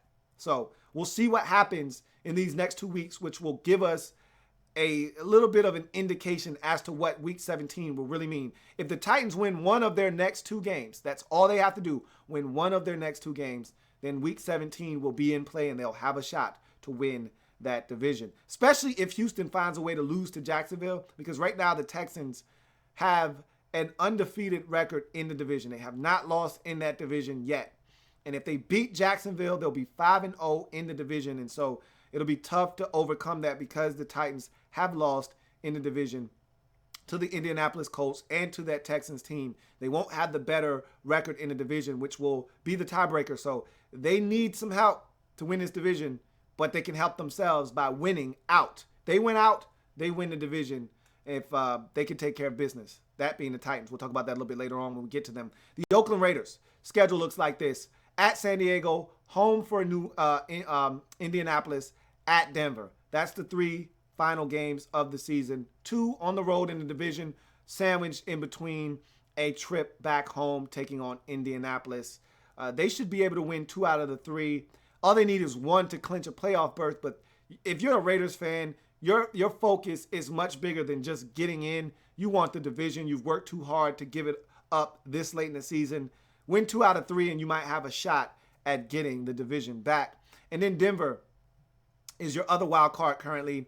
Home for New England, tough game. At Kansas City, tough game. Home for Oakland, tough game. So that's why a lot of people think Denver won't make it, is because they've got such a rough schedule to finish up the season. But I'm not in that crowd and that way of thinking.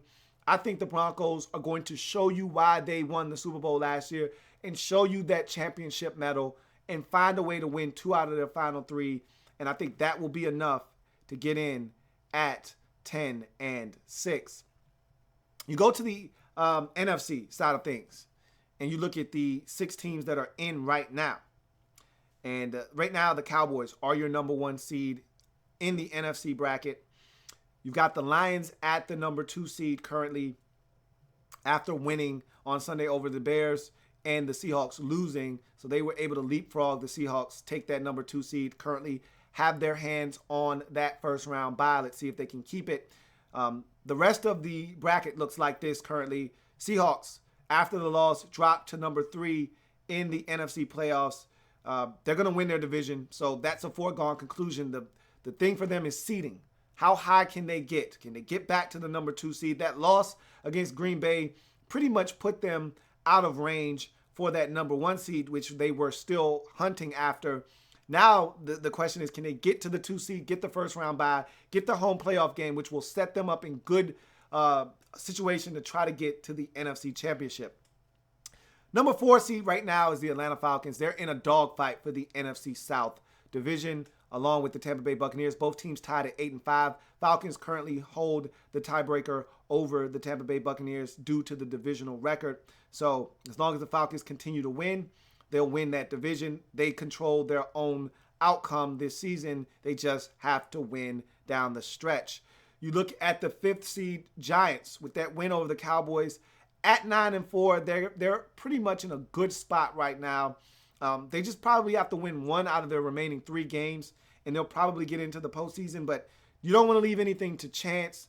Win 2 out of your final 3, and you're definitely in. And look, if you can win all 3 of your remaining games, and the Cowboys somehow, some way slip up and lose 2 out of their final 3, the Giants would then be your NFC East division champs.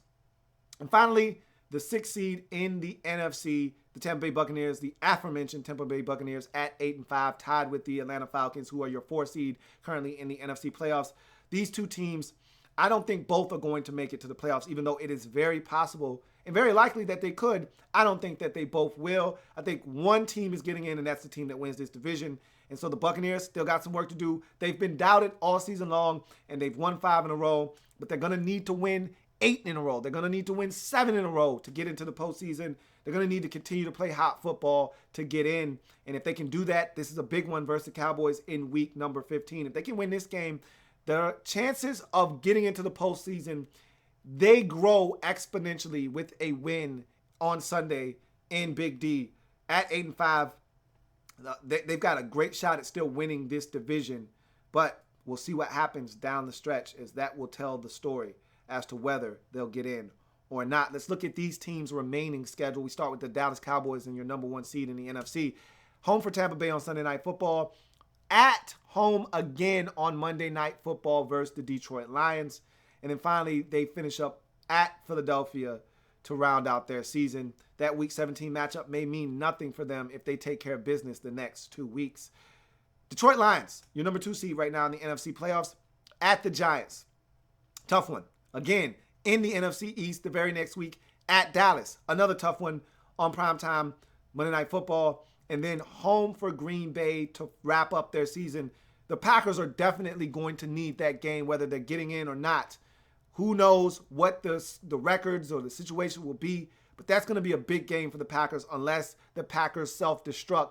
Before then they may not need it. But as of right now, the way they're playing, they're probably going to need that game, and they're going to be hot. And the Lions are probably going to need that game as well to fend off the Seattle Seahawks for the number 2 seed in the NFC. Possibly, Lions could be working on getting the number 1 seed. We'll talk about that scenario here in a second. But the Seattle Seahawks remaining schedule looks like this. Versus Los Angeles. At home again for Arizona. 2 games that should be winnable for them. And then at San Francisco, they're looking at the easiest stretch of any team looking to get in the NFC. So if you're I know all of those are family business contests. I don't care. They should win all 3 of those games. They should end up this season at 11-4-1 to finish out their season. So they've got a path that is clear. If they can just win these games like they're supposed to, they could probably get back to the number 2 seed in the NFC if the Lions were to slip up for 1 game down the stretch. The Atlanta Falcons, they've got a pretty doable schedule, but it's family business. You know how that goes. Home for San Francisco, at Carolina, home for New Orleans to finish up their season. 2 of those games at home, need to win both of those, and then out to Carolina, going to be tough. You know the Panthers would love nothing more than to wreck the season of the Falcons. We'll see what happens. Remember, Panthers had their undefeated season wrecked by this Falcons team last year. You know the Panthers would love nothing more than to return that favor late in the season. New York Giants. Final 3 games look like this. Home for Detroit, at Philadelphia on a Thursday night, the final Thursday night game of the season. And then at Washington, another road game in the division to wrap up their season. That game could mean everything. That game could mean nothing for the Giants. If they win their next 2 games, that final game of the season means nothing for them against the Redskins. They'll probably already be locked in. Again, this is all depending on what the Dallas Cowboys do. If the Cowboys start losing some games, all of a sudden now the Giants may have a shot at the NFC East Championship, and that game could mean a ton. If the Giants drop a couple or drop a game or 2 before that Redskins game, then they might be fighting for their playoff lives against the Redskins to try to get in as a wild card. So, again, depending on what the Giants do the next 2 weeks, Week 17 could mean everything. Week 17 at Washington could mean nothing. We'll see what that Week 17 contest actually means for the Giants over the next 2 weeks. Tampa Bay Buccaneers, your 6th seed in the NFC currently, at Dallas, at New Orleans, home for Carolina to wrap up the season. Couple of tough roadies against Dallas, against New Orleans, who's struggling right now, and they're not afraid to go into New Orleans. They went into the Superdome and won last season, so it's a very doable task for a red-hot Buccaneers team. And then home for Carolina, it seems like they've been outstanding at home of late. Remember, they couldn't win games at home at first. Now they're winning, so that's a tough schedule, but a doable schedule for a really good and all of a sudden hot Tampa Bay Buccaneers football team. So let's go back to the Lions and Cowboys dynamic before we switch gears here. If the Lions win on Sunday versus the Giants on the road, and the Cowboys go and lose on Sunday night versus Tampa Bay, that sets up an epic Monday Night Football showdown for the number 1 seed between these 2 teams, because then the Detroit Lions would be 10-4, the Cowboys would be 11-3. If the Lions win against Dallas on Monday night the following week, they'd be 11-4, tied with the Cowboys on the tiebreaker because of the head-to-head win. And simply put, all the Lions would have to do was win in Week 17 at Lambeau or at home, to get the number 1 seed in the NFC. So that's still on the table for the Lions if they're able to win. If the Cowboys somehow, some way lose 2 out of their final 3 and the Lions win out, they'll be your number 1 seed in the NFC. All things are still on the table. Nothing is etched in stone. Should be a fun final 3 weeks. Let's switch gears and let's go to the teams who still have a shot to get a ticket to the dance. We're talking about those teams in the hunt. So let's jump and switch to the in the hunt category. And really, in my mind, there's 3 teams looking to get in both conferences. You can forget about the Chargers.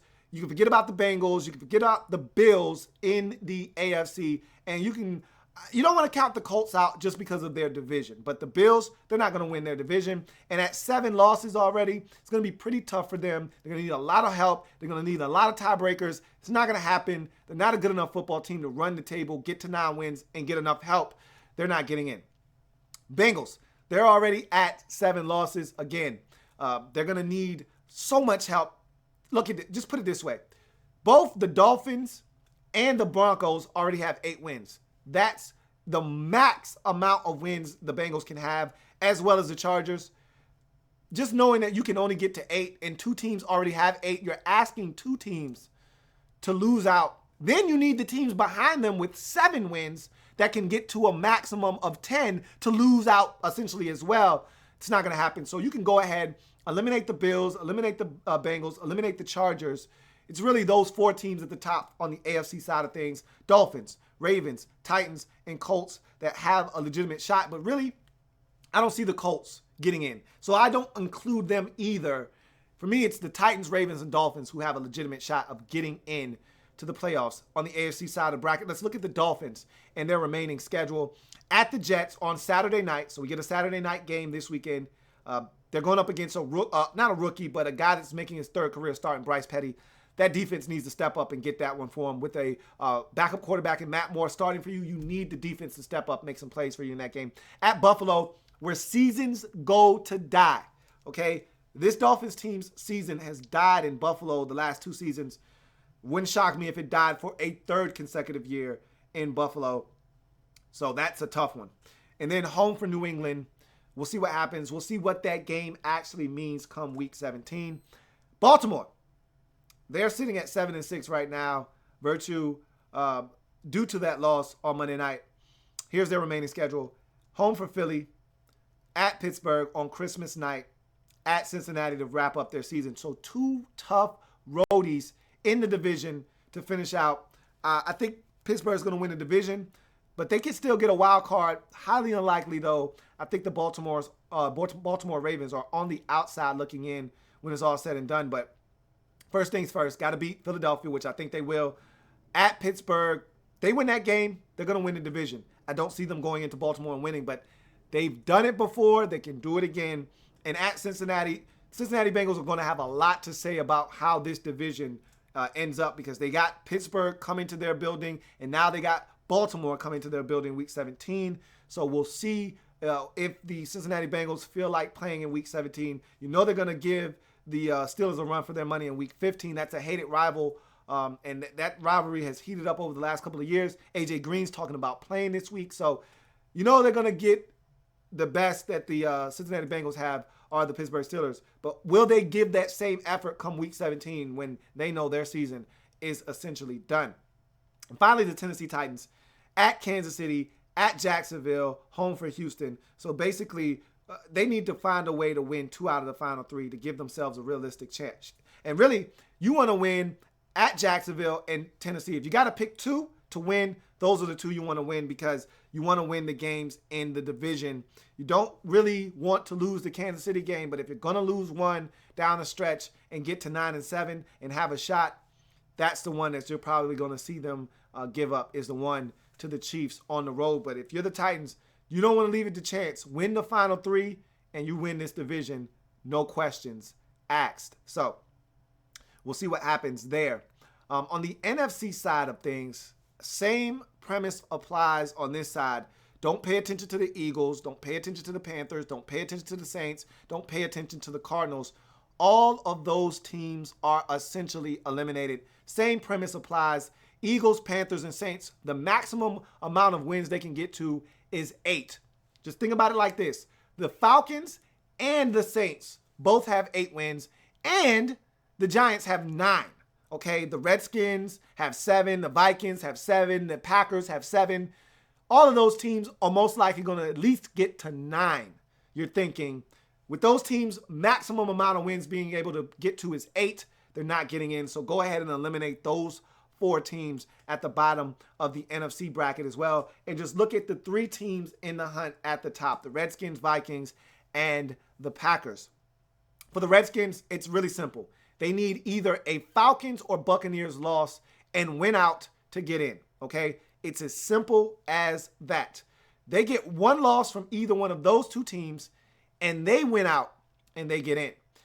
Their final 3 games look like this. Home for the Panthers on Monday Night Football, at Chicago, and home for the Giants in the season finale. So 2 games at home, sandwiched between 1 road game at Chicago. Going to be cold. Might be some inclement weather.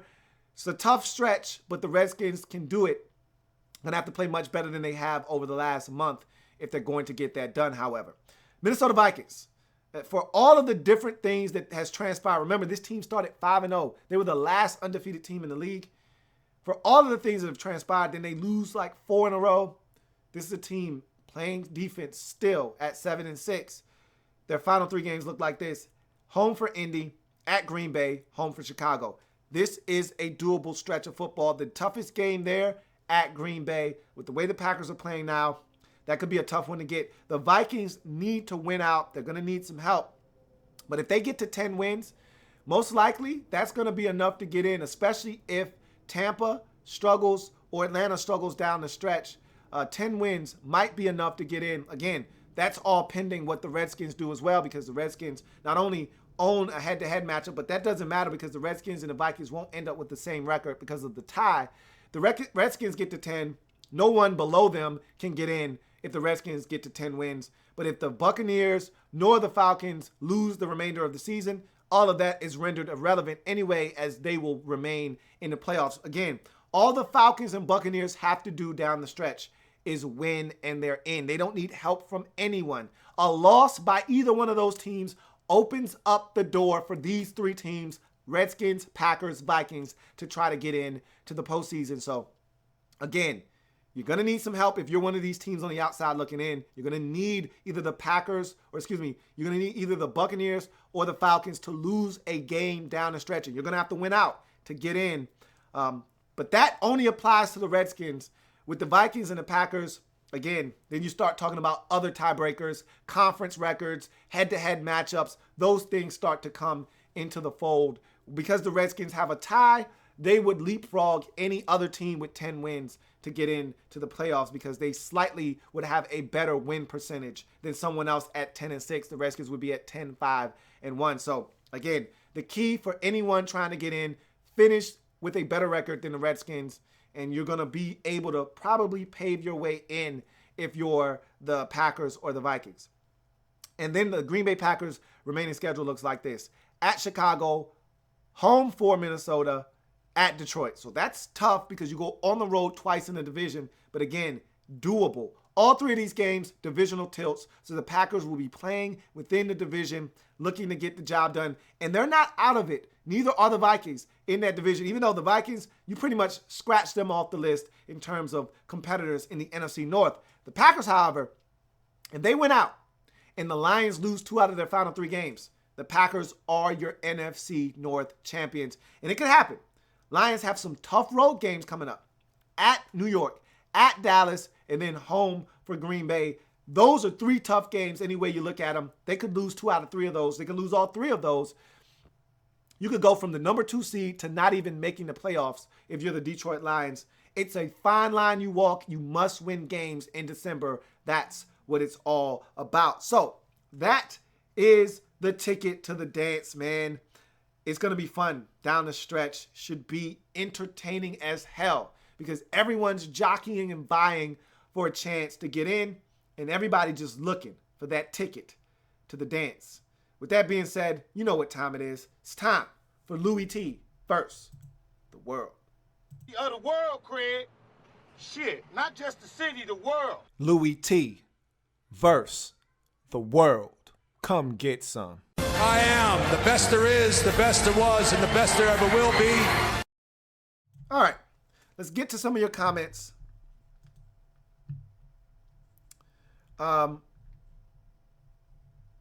See what you guys have to say.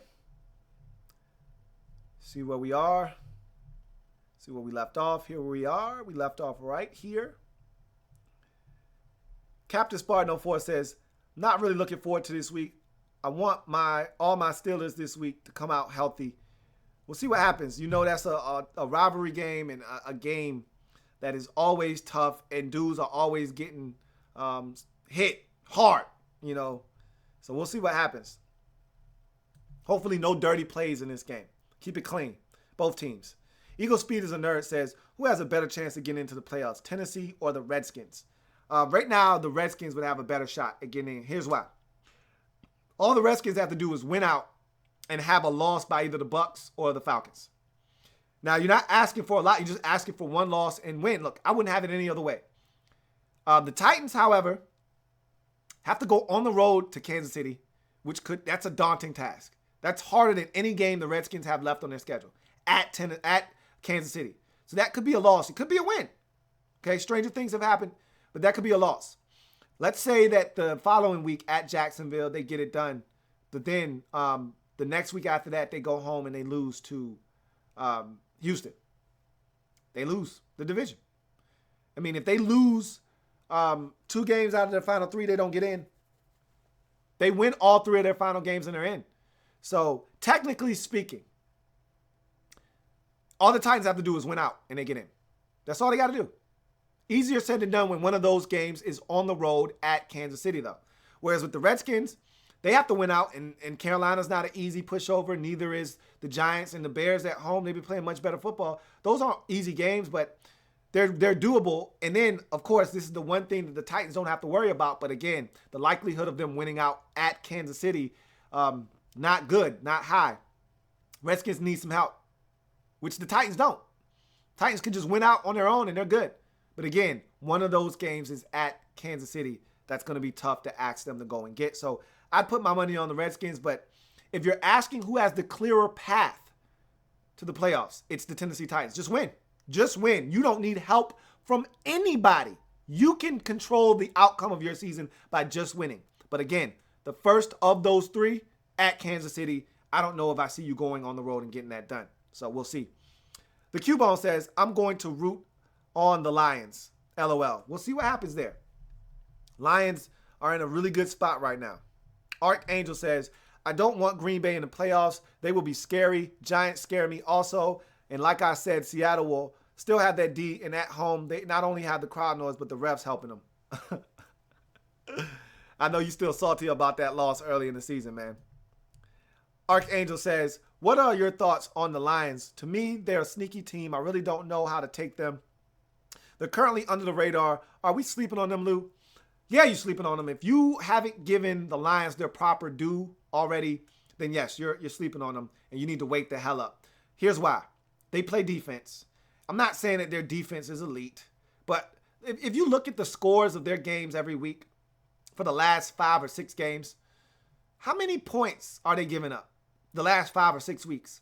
I'd venture to say it's somewhere in the 14, 13, or 15 point per game range. And I'm not saying that the competition offensively has been great over the last month and a half or so. I know they played the Bears last week. I know they played the Vikings on Thanksgiving. I know they played the Saints, who are struggling, but the Saints can score. Last time I checked, and until these last 2 weeks, the Saints have been able to score. So I know the level of offensive talent that they've been going up against hasn't been great. The Texans is in there somewhere. But you still got to go out and stop teams from scoring. And they've done that. So they play defense. They create turnovers. And if the game's close at the end, Matthew Stafford is deadly. So they've got offensive weapons. They're getting healthier because they've been banged up of late. The running back position is going to get a lot healthier as we get down the stretch. They've got some options out there, some weapons at receiver, at tight end, running back if they can get healthy. They got a scary bunch out there. And with Stafford, again, the hand injury is a concern. We're going to see how he adjusts to that injury. But they're a scary team out there. And if you don't pay enough attention, they'll sneak up and bite you. And they've bitten a bunch of teams this season, including my Redskins. Let's see what else we got. Captain Spartan 04 says, you skipping College Corner because you don't want to talk about my man Lamar Jackson winning the Heisman. Psych! Nobody cares about the Heisman Trophy, man. You knew he was going to win it. You were over there nervous for no reason. You knew he was going to win the damn trophy. Rarely even says, hey, Lou, get your surprise face ready when we punk Dallas.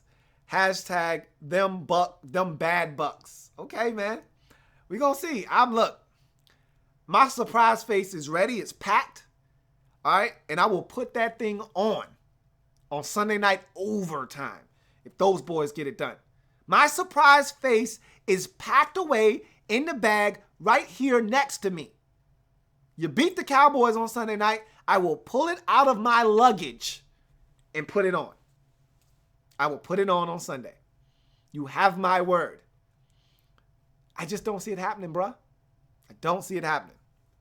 Archangel says, I'm mad as hell. I picked the Cards only because I thought they were playing at home. Read the schedule, man. You can't be making them type of mistakes. That cost you a W. We gonna see if that cost you a chance at getting upstairs, man. Tripping. You know those boys don't play well on the road. Eagle Speed is a nerd says, the Falcons better not blow it against the 49ers. If they do, there will be a controller in my screen. They're not going to lose to the 49ers, man. You're good. Don't worry about that. You're good. Trust me. All right, so let's get to what you've all been waiting on, the Louie Tee versus the World Pick'em Challenge for week number 15 in the National Football League. We'll look at 14 first, obviously. See how everyone did last week. I went 9-7. I'll run through my picks quickly and tell you what I think about the outcome of the games. You know what's frustrating is my off sheet, and I told you this last week, but I'll tell you again. My off sheet has been much better than my main sheet this season. On my off sheet, I went 12-4 on my off sheet. I've been taking risk on the sheet for the show and not the off sheet. And I've been more, not necessarily chalk, but a little bit more reserved in my picks. I've been a lot more apprehensive to go out on a limb on the off sheet. And that's been what's been successful this season. So I'm disappointed. But the only game I'm really upset about in my losses was San Francisco. I was supposed to win 10 games. How do you let the Jets come back and take you to overtime and beat you? That's just, God, they stink. Anyway, so let's run down my picks quickly. Kansas City, Pittsburgh, got it done for me. Cleveland did not, so I deserve an L there. That was fine. I didn't mind that one. I built that one into my loss total. Detroit, got it done. Denver, I didn't see that one coming. Okay, but okay, they lost. Indy, I didn't see that one coming, but I thought they could lose, so that's not a big surprise to me. That one was built into my loss total, not the Denver one. Miami, Washington, Tampa Bay, they all got it done. San Diego, thought they could go on the road and beat Carolina like they did Houston a couple weeks back, but they're not the same team they were 2 weeks ago. I think that loss to Tampa Bay really took the wind out of their sails. They're done now. Minnesota, got that one. San Francisco, that was the one that pissed me off because I didn't build that one into my losses. That one wasn't supposed to be an L under no circumstances, and so that one hurt. Seattle, thought they could go on the road, beat Green Bay. They showed their ass is what they did. They showed me a lot about where they are right now mentally, from a mental standpoint. First game without Earl Thomas, for real, like not coming back. Well, you know, when they had him out against Tampa Bay, they were like, well, Earl will be back. That was the first game where they realized Earl isn't coming back, and they played like a team that knew Earl wasn't coming back. Atlanta, who didn't see that one coming? Dallas, that was a surprise to me. I didn't think the Giants could get them twice. And then New England, you know, for a total of 9-7 on the week. Should have been 10-6. San Francisco really pissed me off. I mean, I thought I would be 11-5 at worst. I thought San Francisco would win. I thought Denver would win. I thought Indy would win. But at worst, I thought I was looking at 11-5. I ended up 9-7. Just missing out on the upper room. Really pissed about that because, like I said, San Francisco, come on, man. Seriously? God, they stink. Anyway. Let's jump into your picks, though. Let's see what you guys did here this week. And we start with Nick Riley. Nick at Night, a.k.a. Showtime, gives us Vikings, Raiders, 1. Steelers, Bengals, or Chargers, 2. Bengals, Lions. He says, praying the Bears win, but we know that's not going to happen. And you were right. Colts, that's 3 losses for him. Cardinals, that's 4 losses for him. Redskins, he says, could go either way, but hope Redskins lose. Sorry, Lou. He's trying to get in the playoffs, man. It's all good. Denver, I think that's his 5th loss. I'll go back and check because I think I lost count of his losses. Niners, that's 6, I believe. He's got the Bucks. Seahawks, that's 7. Falcons, Cowboys, that's 8. And then he's got the Pats. So I think he went 8-8. Let's check through these wins and losses again. So Vikings, Raiders, 1. Steelers, Chargers, 2. Bengals, Lions, Cardinals, 3. Colts, 4. Redskins, Denver, 5. 49ers, 6. Seahawks, 7. Falcons, Cowboys, 8. So 8-8 for Nick Riley in this week's picks, as he is exactly at the Mendoza line, and I think he's going to have company when it's all said and done this week. Captain Spartan 04 says, Steelers, Raiders, this shall be a great game. It was a good game, but the Raiders lost. So that's 1. Colts, 2. Redskins, Cardinals, 3. Broncos, 4. If Titans had one good corner, I choose the Titans. Well, they still got it done. Vikings, Bengals, Panthers, Lions, Jets. Sorry to everyone who had to watch this game, and you were right, and you got the game right. Good pick by you. Bucks, but I want to pick the Saints so bad. Good thing you didn't. Falcons, Packers, Cowboys, 5. Ravens, 6. So 10-6 for Captain Spartan 04. I'll go ahead and write you down. Cap, 10-6. Go ahead upstairs to the upper room, man. Here's the key. Go on upstairs, man. Unlock the door. Turn on all the lights. Go have a blast. You'll have company. I'm pretty sure of it. Speaking of which, Big Blue View, the man that got it done last week, got his name up on the Wall of Fame. Congratulations to you from last week. He says, wow, had another great week. Might be back-to-back Wall of Fame for me. So he's talking big boy numbers. Let's see what those numbers exactly are. Chiefs, Redskins, Colts, 1. Bengals, Browns might finally get their first W, but I'm sure I ain't picking them. Good thing you didn't. Broncos, 2. Dolphins, Lions, Steelers, Panthers, Vikings, Niners, 3. One of those, I have to pick one. Yeah, kind of games. It was. I felt the same way. Falcons, Bucks, Packers, Giants. I just can't pick Dallas, and Pats. So, yeah, it was a great week for him. 13-3 for Big Blue View. I don't know if anybody's going to beat 13-3. It's a pretty tough number there he put up. We'll see if that holds up. RWF1984 says, as of now, I need the Patriots to win to not go below the Mendoza line. Chargers, Seahawks, Eagles, Colts, Raiders let me down. Browns, I asked for it in the 49ers game. Well, that was a 50-50 for me. Cards came close, but I might as well say they let me down as well. Thought they might have turned the corner. So he just ran off about 7 losses right there. So that tells you all you need to know. As we go into his picks, Raiders, 1.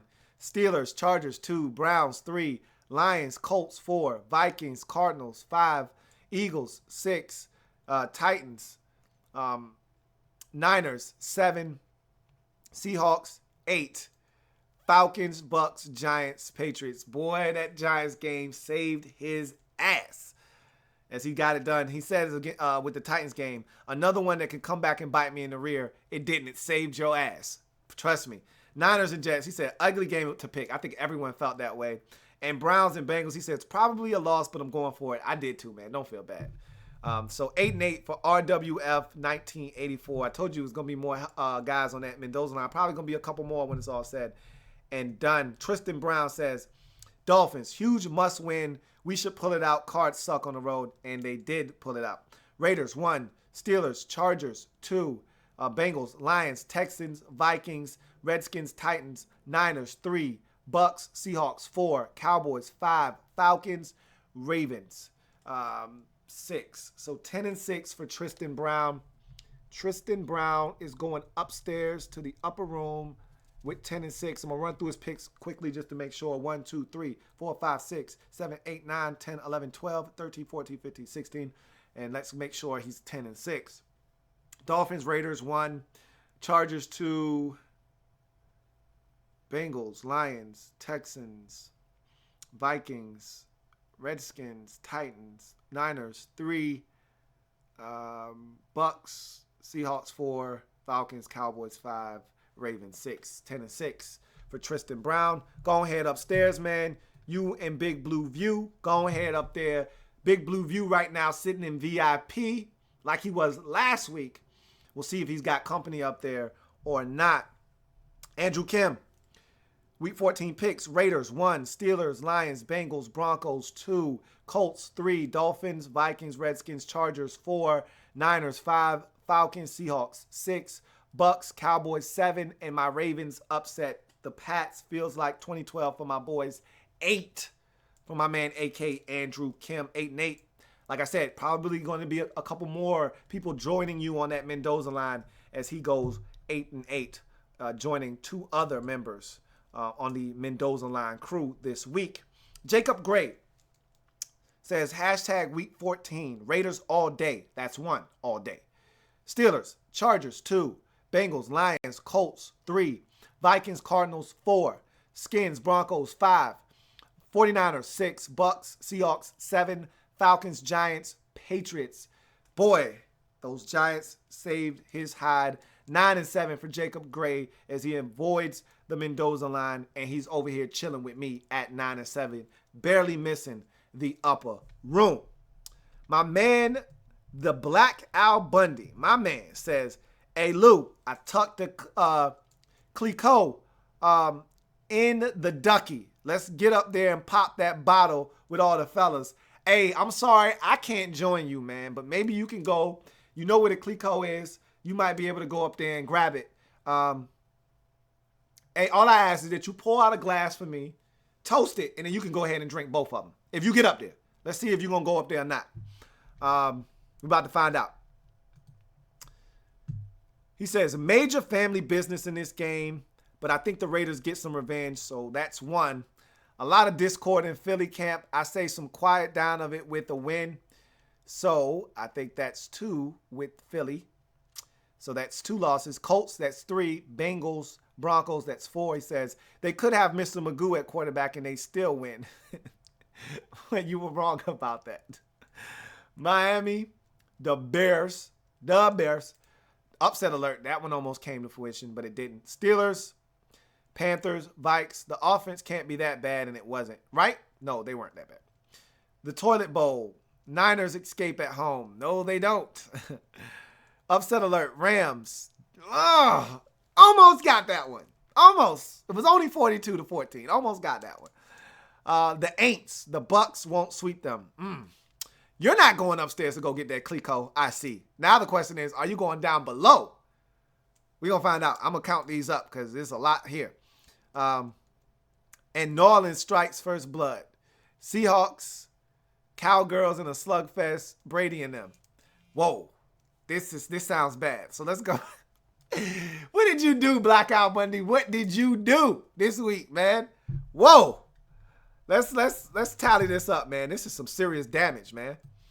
All right, so you got Raiders and Eagles. That's 1, 2. Then you got Colts 3, Broncos 4, Bears 5, 49ers 6, Rams 7, Saints 8, Seahawks 9, Cowboys 10. God damn! 6-10? No, not you. No, not go that away. Come on, Black Al Bundy, man. Damn. Not you. Not 6-10. You might have some company, man. You might have some company. Damn. You need that bottle of Clico right now, man. To drink your sorrows away, man. And to help you forget about these damn picks you made this week. Problem is, there's no alcoholic beverages allowed down there where you are. Just cold, more cold, and a lot of animals and insects and creatures, man. Keep yourself safe down there, man. The winter can be real harsh. The nights could be mean and the mornings much colder down there, man. Stay safe. 6-10. Right now, you are the low man. Let's hope that you get some company, man. And you don't have to go it alone. All right. My man B.E., Brian Emerson, gives me the following. We got Chiefs, Steelers, Chargers, 1. Bengals, Lions, Colts, 2. Jags. Both offenses suck. Harrison Smith is out for the Vikings. My upset pick. I know this will most likely be a loss, though. And he was right. That's 3. Cardinals. Hashtag be red, see red. No, see a L. That's 4. Eagles, 5. Broncos, 6. Seattle, 7. Falcons, Saints, 8.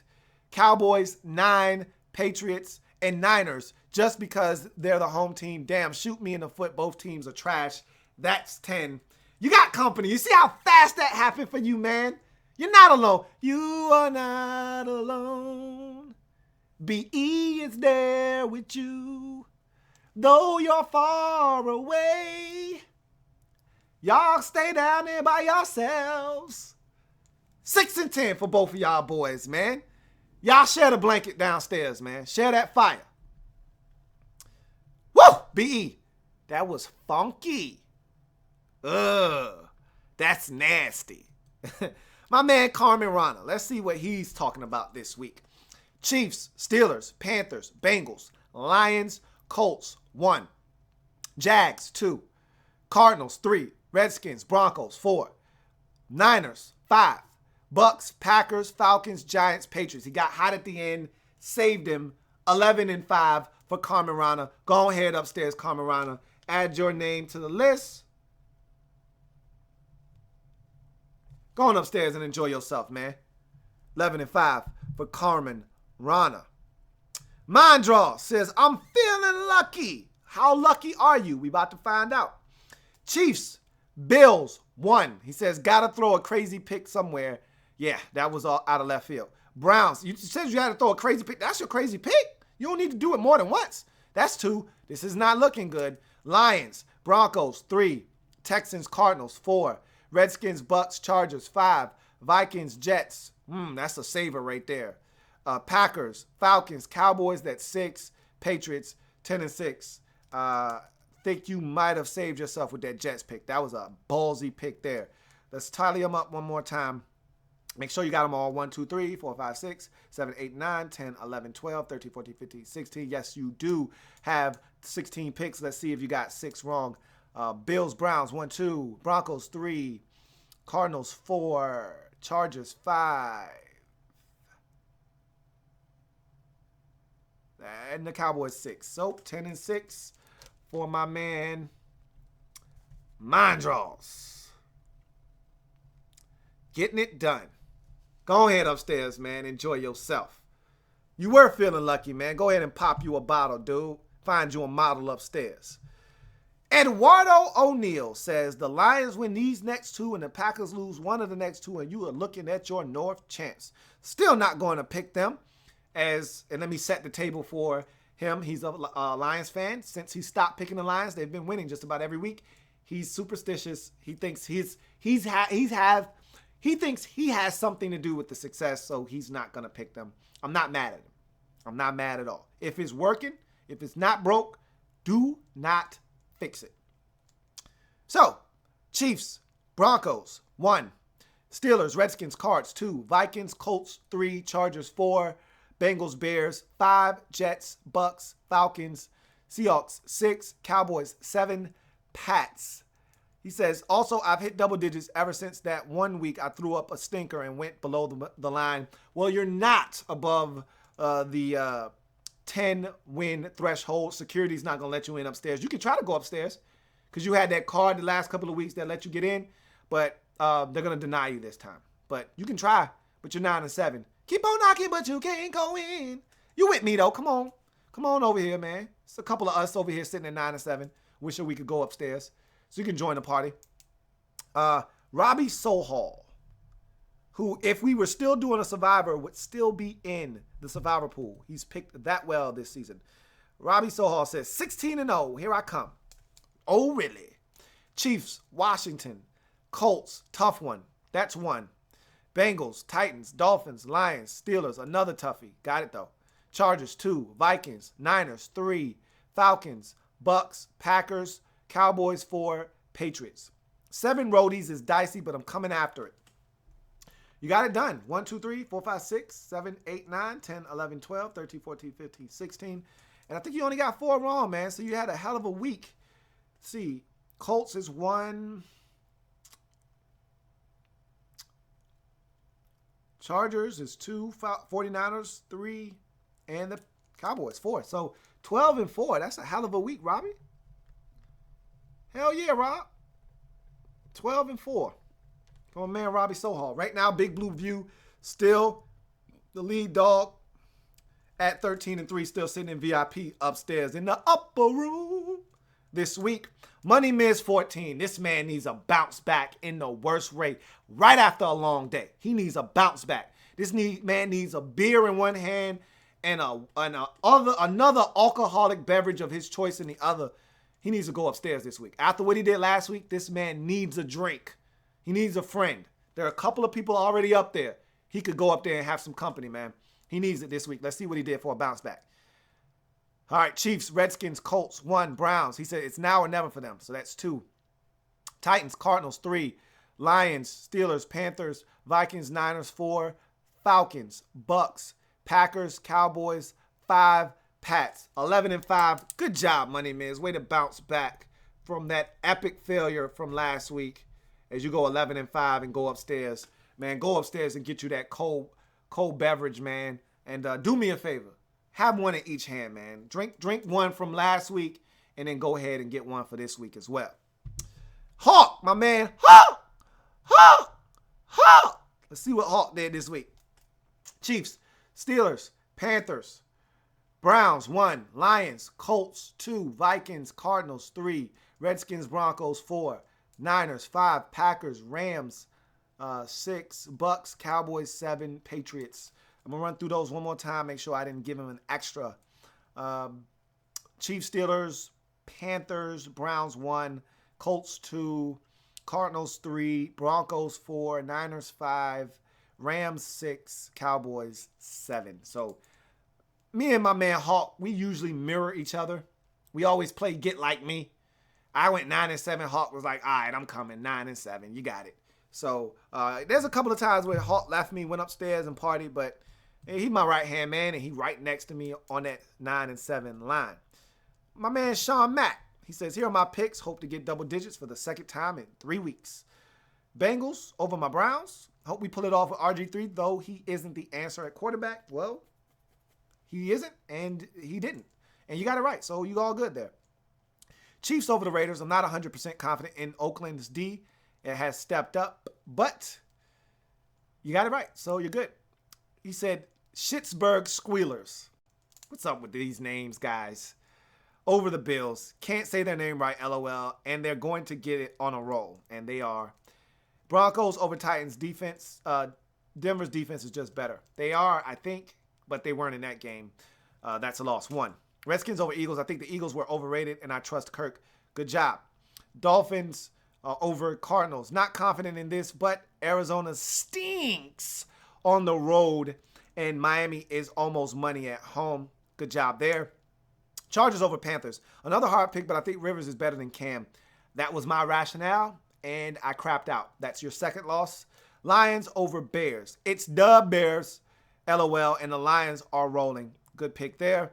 Texans over Colts. Upset. I don't know why, but I think they pull it out. Could be wrong. Probably will. Nope, you got it right. Vikings over Jags, only because Jacksonville is worse. Jets over Niners. Good pick. I think Bowles is getting their ass in gear, and Marshall and Forte have big games. Marshall actually didn't, and neither did Forte. He got hurt, but they still won the game, so good pick.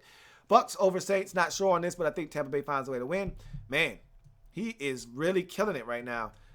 Falcons over the Rams. It's the Rams, LOL. Seahawks over the Packers.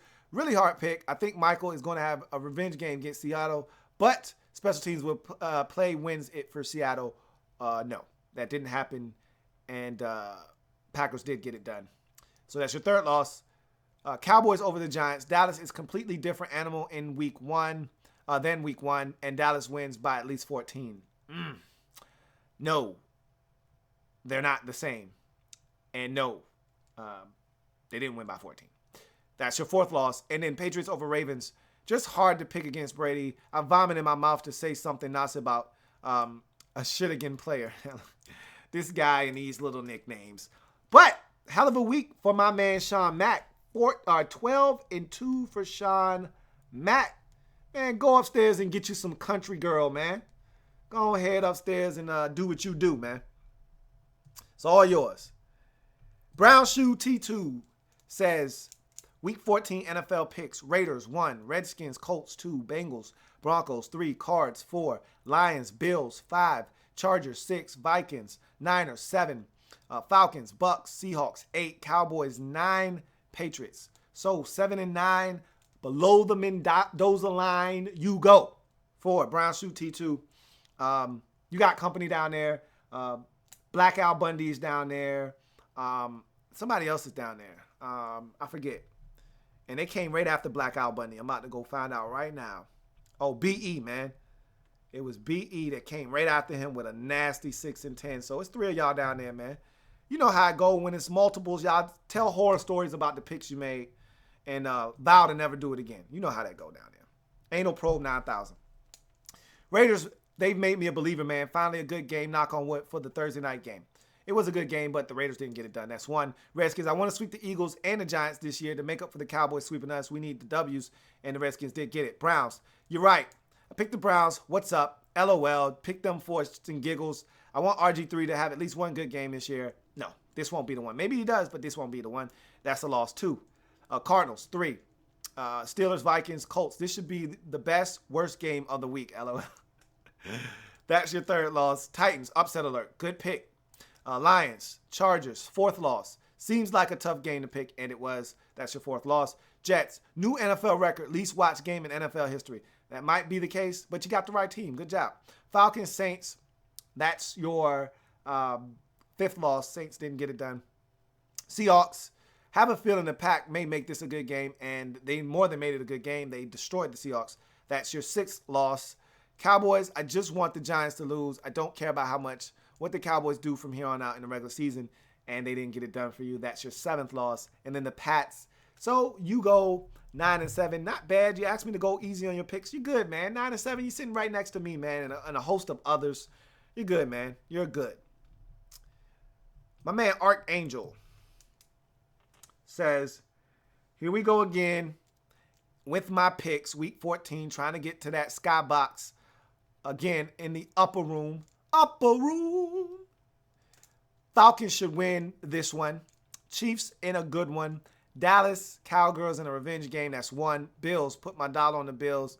That's 2. Cincy Bongles, he says. Detroit, Tennessee,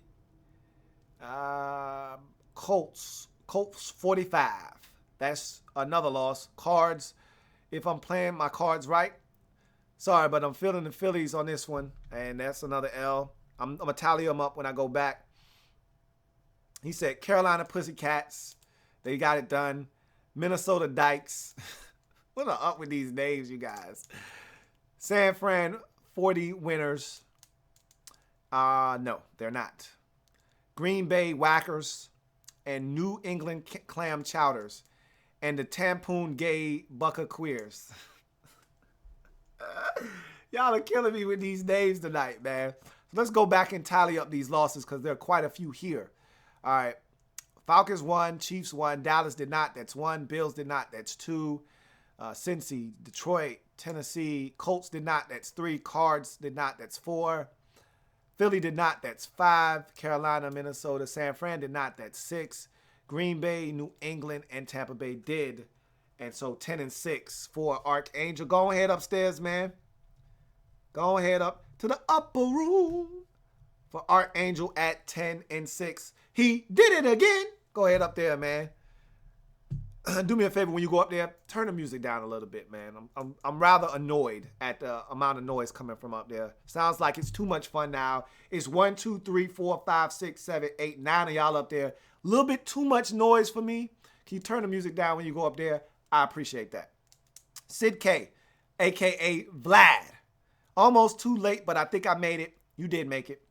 Week 14 picks, Raiders, Redskins, so that's 1. Colts, 2. Bengals, Titans, Cardinals, 3. Lions, Steelers, Panthers, Vikings, Jets, Falcons, Bucks, Seahawks. 3, I think, or 4. We'll go back and tally them up. Giants and Ravens. So Raiders 1, Colts 2, Cardinals 3, Seahawks 4, and Ravens 5. Vlad, you're back, man. You're back. Go on upstairs, Vlad. 11 and 5. It's 10 of y'all up there now, man. It's a party now. It's officially a party when it's 10 cats up there, man. See if y'all can add anybody else to the list. There's several more. Sin Day Co. gives us the following. Raiders 1, Steelers, Eagles 2, Broncos 3, Vikings, Dolphins, Panthers, Bengals, Lions, Colts 4, Niners 5, Falcons, Packers, Bucks, Cowboys 6, Ravens 7. Let's go through those quickly again and make sure that he's 9 and 7. Raiders 1, Eagles 2, Broncos 3, Colts 4, Niners 5, Cowboys 6, Ravens 7. 9 and 7 for Sin Day Co. Almost made it up there, but almost doesn't count. Almost doesn't count. Just like me, man. Get like me. Come on, sit down next to me. Luis Manzanari with his Week 14 picks.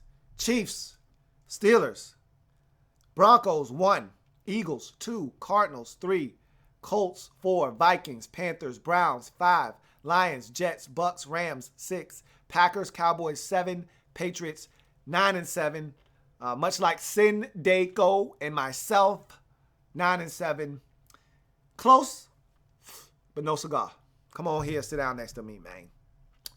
Protect 428. Here are my picks I have for Week 14 in the National Football League. Skins, Pats, Falcons, Cowboys 1. He says to clinch the East, not going to happen. Bucks, Vikes, Colts 2, Broncos 3, Lions, Bengals, Dolphins, Seahawks 4, Niners 5, Steelers, Raiders 6, Panthers 6. Still, he should have... let's count these up. Looks a little slim. 1, 2, 3, 4, 5, 6, 7, 8, 9, 10, 11, 12, 13, 14, 15, 16. 10 and 6 for Protect 428. So that's 11 of y'all upstairs in the upper room this week. Protect been killing it this year. He continues his hot streak as he goes upstairs yet again. The final pick. Let me look and make sure that, nope, I don't have any in my recycling bin, or the spam. So this is the last one of Week 14. DB88243 says, I'm a little late. Nope, you got in just under the deadline that I set. But Chiefs, Falcons, Cardinals 1, Lions, Cowboys 2, Seahawks 3, Vikings, Colts 4, Steelers, Redskins, Patriots, Bengals, Chargers 5, Bucks, Niners 6, Titans 1, 2, 3, 4, 5, 6, 7, 8, 9, 10, 11, 12, 13, 14, 15, 16. And to cap it off, DB, you ain't been up there in a while. 88, 243, 10 and 6. Go ahead upstairs, man. Have yourself a blast. So, you guys did it up this week, man. And I hate to say you guys, because that means that I am not included. And that sucks, but I deserve my fate. You know, I'm upset at the 49ers. I really am. Because, like I said, I should have been upstairs in the upper room at 10 and 6. But you know what? Anybody that picks the Browns deserves their fate this season. So, you know what? I deserve 9 and 7, man. I don't deserve to go upstairs. I don't deserve to pop a bottle. I don't deserve that because I picked the damn Browns.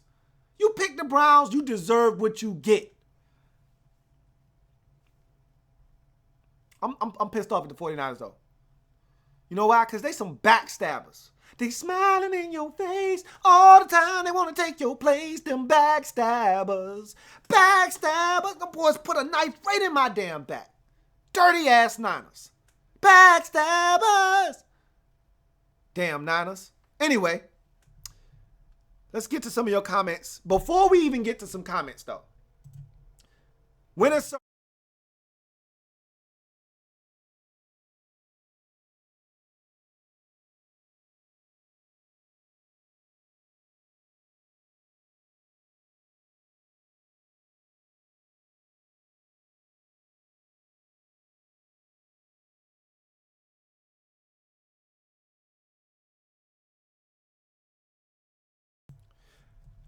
Before we get anything else, let's go to the winner's circle and give my man Big Blue View some love. Back-to-back jacks for my man Big Blue View, getting it done 2 weeks in a row, up in the VIP, popping bottles. I just sent you another bottle of whatever you were drinking, straight to VIP, sent two of the baddest girls I could find up there to bring it to you. Hey, man, spit a little game. Maybe they'll stay along and drink with you, man. I don't know. That's up to you. That's your preference, but you in VIP kicking it up. Invite up who you would like, man. It's 10 other cats up there with you. Wait, 12 of y'all. It's 11 other cats. If you want to invite one of them in the VIP, a couple of them, whoever you cool with, man, tell them they can come in and drink with you, dude. But it's all yours. The winner's circle for the second consecutive week is Big Blue View. As far as the dunce capper of the week.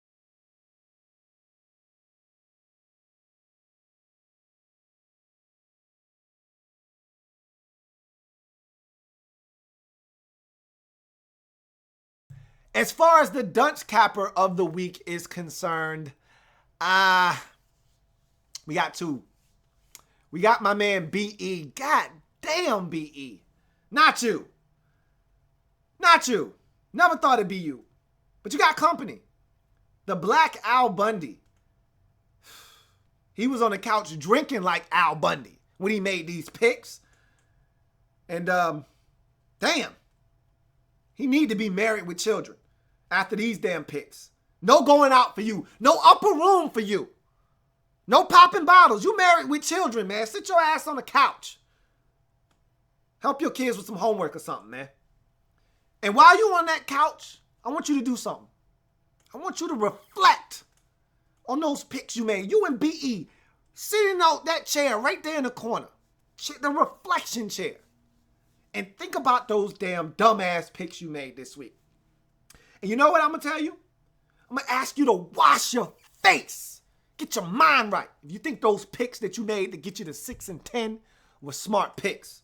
That's what I'm going to ask from you this week. And so, we go back and we congratulate Big Blue View once again. Your name will be on the Wall of Fame for the second time in a row. And I'm interested to see, I'm going to look at this list as we winding down the show this week. I don't know if anybody's been on the Wall of Fame 2 weeks in a row. Maybe Protect 428 might have been. We'll see. But in any event, you go from not having your name on the Wall of Fame to doing it 2 weeks in a row. Big ups to Big Blue View. So let's get to some comments. We got about roughly 9 minutes, 10:50. I'm out of here. So let's get as many of these comments as we can get done and get out of here. So let's see.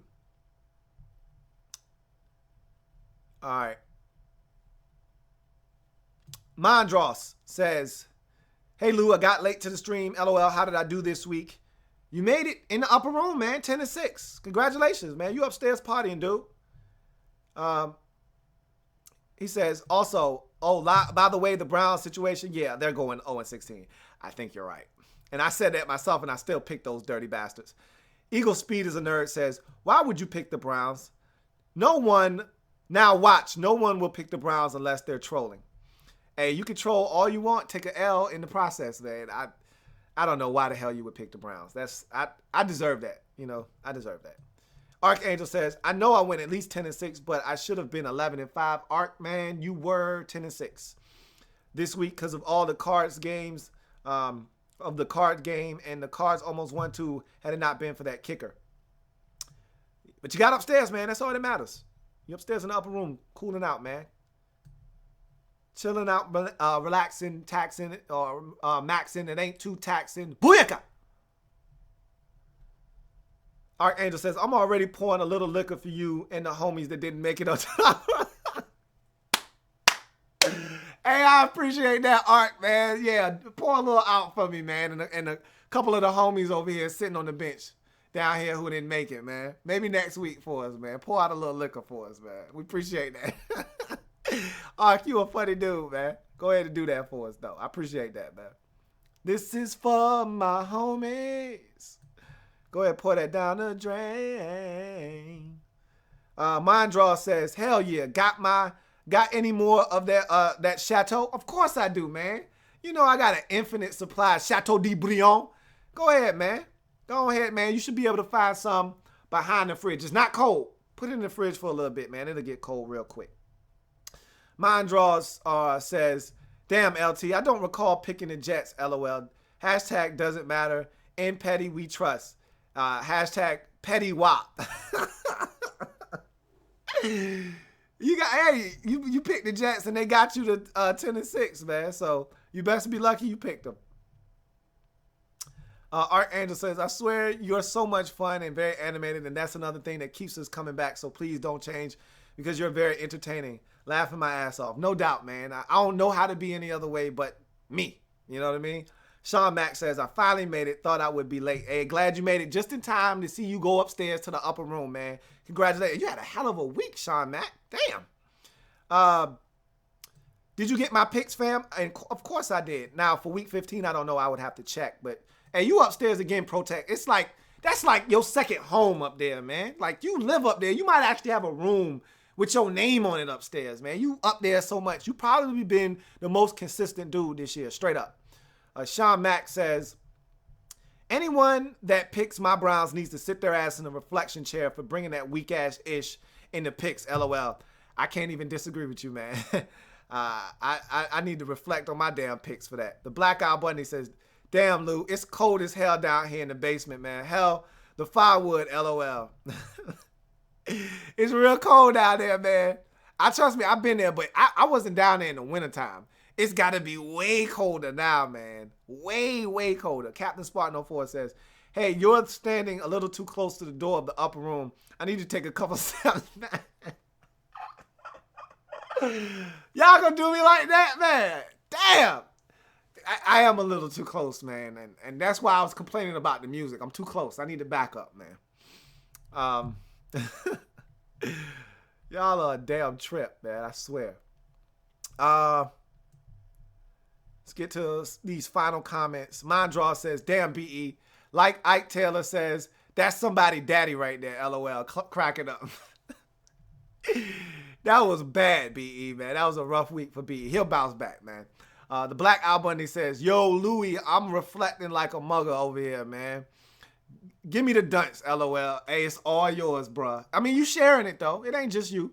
BE is down there at 6-10 with you, but yeah. At least I didn't pick the Browns, Black Al Bundy says. You're right, man. It could be worse. You could have been 5-11 and picked the Browns. Protect428 says, back in the upper room, more bad broads for me, man. It seems like you up there all the time, straight up. You might miss a week every now and again, but for the most part, man, you always make it rain up there, man. Straight up. Sean Mack says, I brought my naughty farm girls for y'all, man. Time to party. Y'all do y'all thing up there, man. All I ask is that y'all air it out, man. Don't leave it funky for me next week when I get up there, man. Don't do that. Y'all some ratchet cats, man. I don't trust y'all. I'm going to be honest with you. But with that being said, man, that's going to do it for this installment of Louie Tee Live. We only got 2 episodes left, guys. 2 weeks. 2 episodes left before the season finale. So enjoy them while they still last. And I got some big announcements coming. I don't know if I'll do them next week or the week after. I'll figure out which one I want to do. I think I'm going to do them next week. I may do them the last week because we're going to have an extravaganza in week 17 for the season finale. But in any event, I got my picks, man. I feel really good. I haven't felt this good about my picks since the last time I told you I felt really good about my picks. So who am I kidding? I'm going to tell you what, though. This is an easy week. This is an easy week. And it was 12 of y'all up there this week. I expect 12 or 13 of y'all up there next week. I'm looking for some big numbers. Big Blue View went 13-3. That's the number I'm looking for next week. And I think this is the slate of games that can get me there. So, as always, I thank each and every single one of y'all for joining me. As You always do, man. You guys make Wednesday nights fun and possible for me. So I really appreciate you guys. And you know how we do here, man. If it happens in the National Football League, whether big or small, we cover it all here on the Louie Tee live program here on the Louie Tee Network. And you know, we changing the game one live feed at a time. And I thank you guys for helping me do that. And with no more further ado, I give to you my Week 15 picks in the National Football League. I will see you guys next week. Enjoy your weekend. I'm going to have a blast. Hopefully, I'll be up in the upper room with you guys next week. Enjoy the picks. Have a great weekend. See you later. You know what time it is. It's time for these picks. Me versus you. It's Louie Tee versus the world. And I'm ready to make a statement, a bold statement here in week number 15 in the National Football League. Oh, I'm ready. I got my game face on. I got these picks waiting on y'all. And I'm telling you, I'm ready to blaze it this week. We're running out of time, okay? 3 weeks left in the regular season. Can you believe it? It's almost that time. You're going to be watching NBA basketball on Sundays in a few weeks. Get ready. So, we don't have many more weeks of these picks, and you don't have many more opportunities to blaze it. Put your name up on a wall of fame, or, hey, if you're feeling really ambitious, go put your name up there in the throne, man. Go have a seat in the throne. Get fed grapes and stuff, man. Feet up on the ottoman. Yeah, I'm talking about that kind of ambition. I don't know if I got that kind of ambition in me left, but I do know this. I haven't hit 13 wins this season. That's a plateau that I usually hit at least once every year. And I think if there's going to be a week that I'm going to be able to do it, it's this week. This is one of the last weeks where you look up at the schedule, you say, man, a lot of cupcake games here, man. You should be. This isn't a week where you question whether people are going to get to double digits or not. It's just how comfortable are you into the double digits? Are you at 11, 12? I'm trying to get to 13. 13-3 is the number that I'm targeting this week. And I think these picks are going to do it. So you ready? Because I'm ready. Ready with the 1-2 checker. So let me give you these week 15 picks, man. I'm going to run down them quick, fast, in a hurry, efficiently, and we're going to move on. Let you enjoy the rest of your night. So without any further ado, let's run through week number 15 and these picks. We start off on Thursday night, Los Angeles at Seattle. No more Jeff Fisher. These Thursday night games are really a joke. We know that. And the Seattle Seahawks, they should be pissed off. They laid an egg on the road against the Green Bay Packers. The Rams are horrible. Yes, they've beaten this Seattle Seahawks team 3 times in a row now. We won't be 4. Give me the Seahawks at home to break that streak. Saturday football, our first Saturday contest. And remember, next week, we're going to have a whole slew of Saturday games as they won't be playing but 2 games on Sunday because of Christmas. So this is the first of many Saturday games to come this year. Miami Dolphins at the New York Jets. No Ryan Tannehill in this game. That changes things, but not by much. They still got Bryce Petty over there. That Dolphins defense, if they know what's good for them, they still in the playoff race. Got to go out there and make it happen against a guy that's making his 3rd NFL career start. Give me the Dolphins. Matt Moore's a veteran that can get it done. I'll take the Dolphins on the road on Saturday night. Let's go to the Sunday slate of games. Cleveland at Buffalo. I'm done with Cleveland, man. I gave them a shot, and they shot me in the face. I'm going with the Bills in that one. Green Bay at Chicago. The Chicago Bears, I've talked about them, very competitive, but the Packers are back, and they're looking for a playoff spot. We'll see if they can get it. They're going to win this game, though. Give me the Packers on the road. Pittsburgh Steelers at Cincinnati. This is a tough one. You could fall into the trap here. Cincinnati playing much better football. A.J. Green. It's A.J. Green is like, yo, man, I'm trying to play this week. It's a really dicey spot for the Steelers, but if you know, like I know, the Steelers don't have a problem going in to Cincinnati, into the jungle and winning. I see them doing that. They're hot right now. They're playing confident football. Give me the Steelers on the road to beat the Cincinnati Bengals. A little bit of family business. Tennessee Titans at the Kansas City Chiefs. Titans have been sticking a nice sharp thorn in my side the last couple of weeks, winning some games that I didn't expect them to win. They're competitive. They might go on the road and beat Kansas City. I don't see it happening. Not with the Chiefs having 10 days off between their last game on Thursday. Give me the Chiefs on the at home to take care of a really hot Tennessee Titans teams right now. The Indianapolis Colts on the road versus the Minnesota Vikings. I hate picking Minnesota. But they're at home. Andrew Luck's got a sore shoulder. And the Colts aren't very good. It hurts me, but that defense in Minnesota, still no joke. Give me the Minnesota Vikings at home. Detroit Lions at the New York Giants, another tricky game. If I lose 3 games this week, this is probably going to be one of them. I really don't like picking the Giants, but that defense is so good. And I don't trust Eli Manning. I don't. But that defense is so good. And I know the Lions, they play defense too. But the Giants defense is so good. Got to go with the Giants at home. Matthew Stafford may have some magic, but those fingers that he hurt last week, he's talking about, should I wear a glove? Shouldn't I wear a glove? It's going to be cold in New York. I can tell you that much. He's in trouble. Give me the New York Giants at home. Philadelphia Eagles at the Baltimore Ravens. Eagles are done. They may not win another game this season, and so they haven't been a good road team this season. That's not going to change this week. Give me the Baltimore Ravens to bounce back from their loss on the road at Foxborough. Jacksonville Jaguars at the Houston Texans. The Texans, I said and have said all season long, they're going to win this division. And if you're going to win the division, you have to beat Jacksonville, and you have to beat them twice. They're going to beat Jacksonville. Give me the Texans in that football game. Atlanta Falcons at home versus San Francisco 49ers. I don't know if the 49ers are going to win another game. They're definitely not going to the Georgia Dome and beating the Atlanta Falcons. They're definitely not doing that. Give me the Atlanta Falcons to win that football game. New Orleans Saints at the Arizona Cardinals.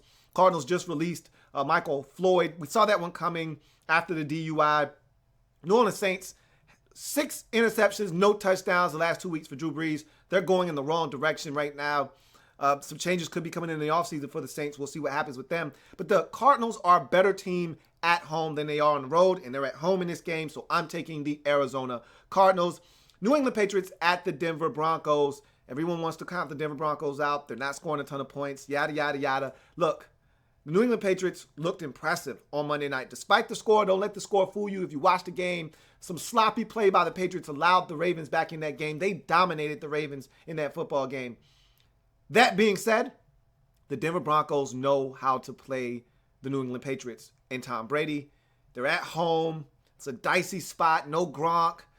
I know they didn't have Gronk last week, but this is a different animal in the Denver Broncos. I'm taking the Broncos in that football game at home. I told you I think the Broncos are going to get that final wild card spot in the AFC, and they're going to have to win a game like this in order to do that. Give me the Denver Broncos at home in that one. Oakland Raiders at the San Diego Chargers. Chargers, I'm done with those boys. They've let me down way too many times this year. They've actually exceeded the limit that you get to let me down before I stop picking you. I've had too much confidence in Phillip Rivers. He's been atrocious of late. I'm not messing with these boys. Even though they could easily win this football game, it's family business. You know how that goes. I'm not messing with those boys. Give me the Oakland Raiders to win that football game.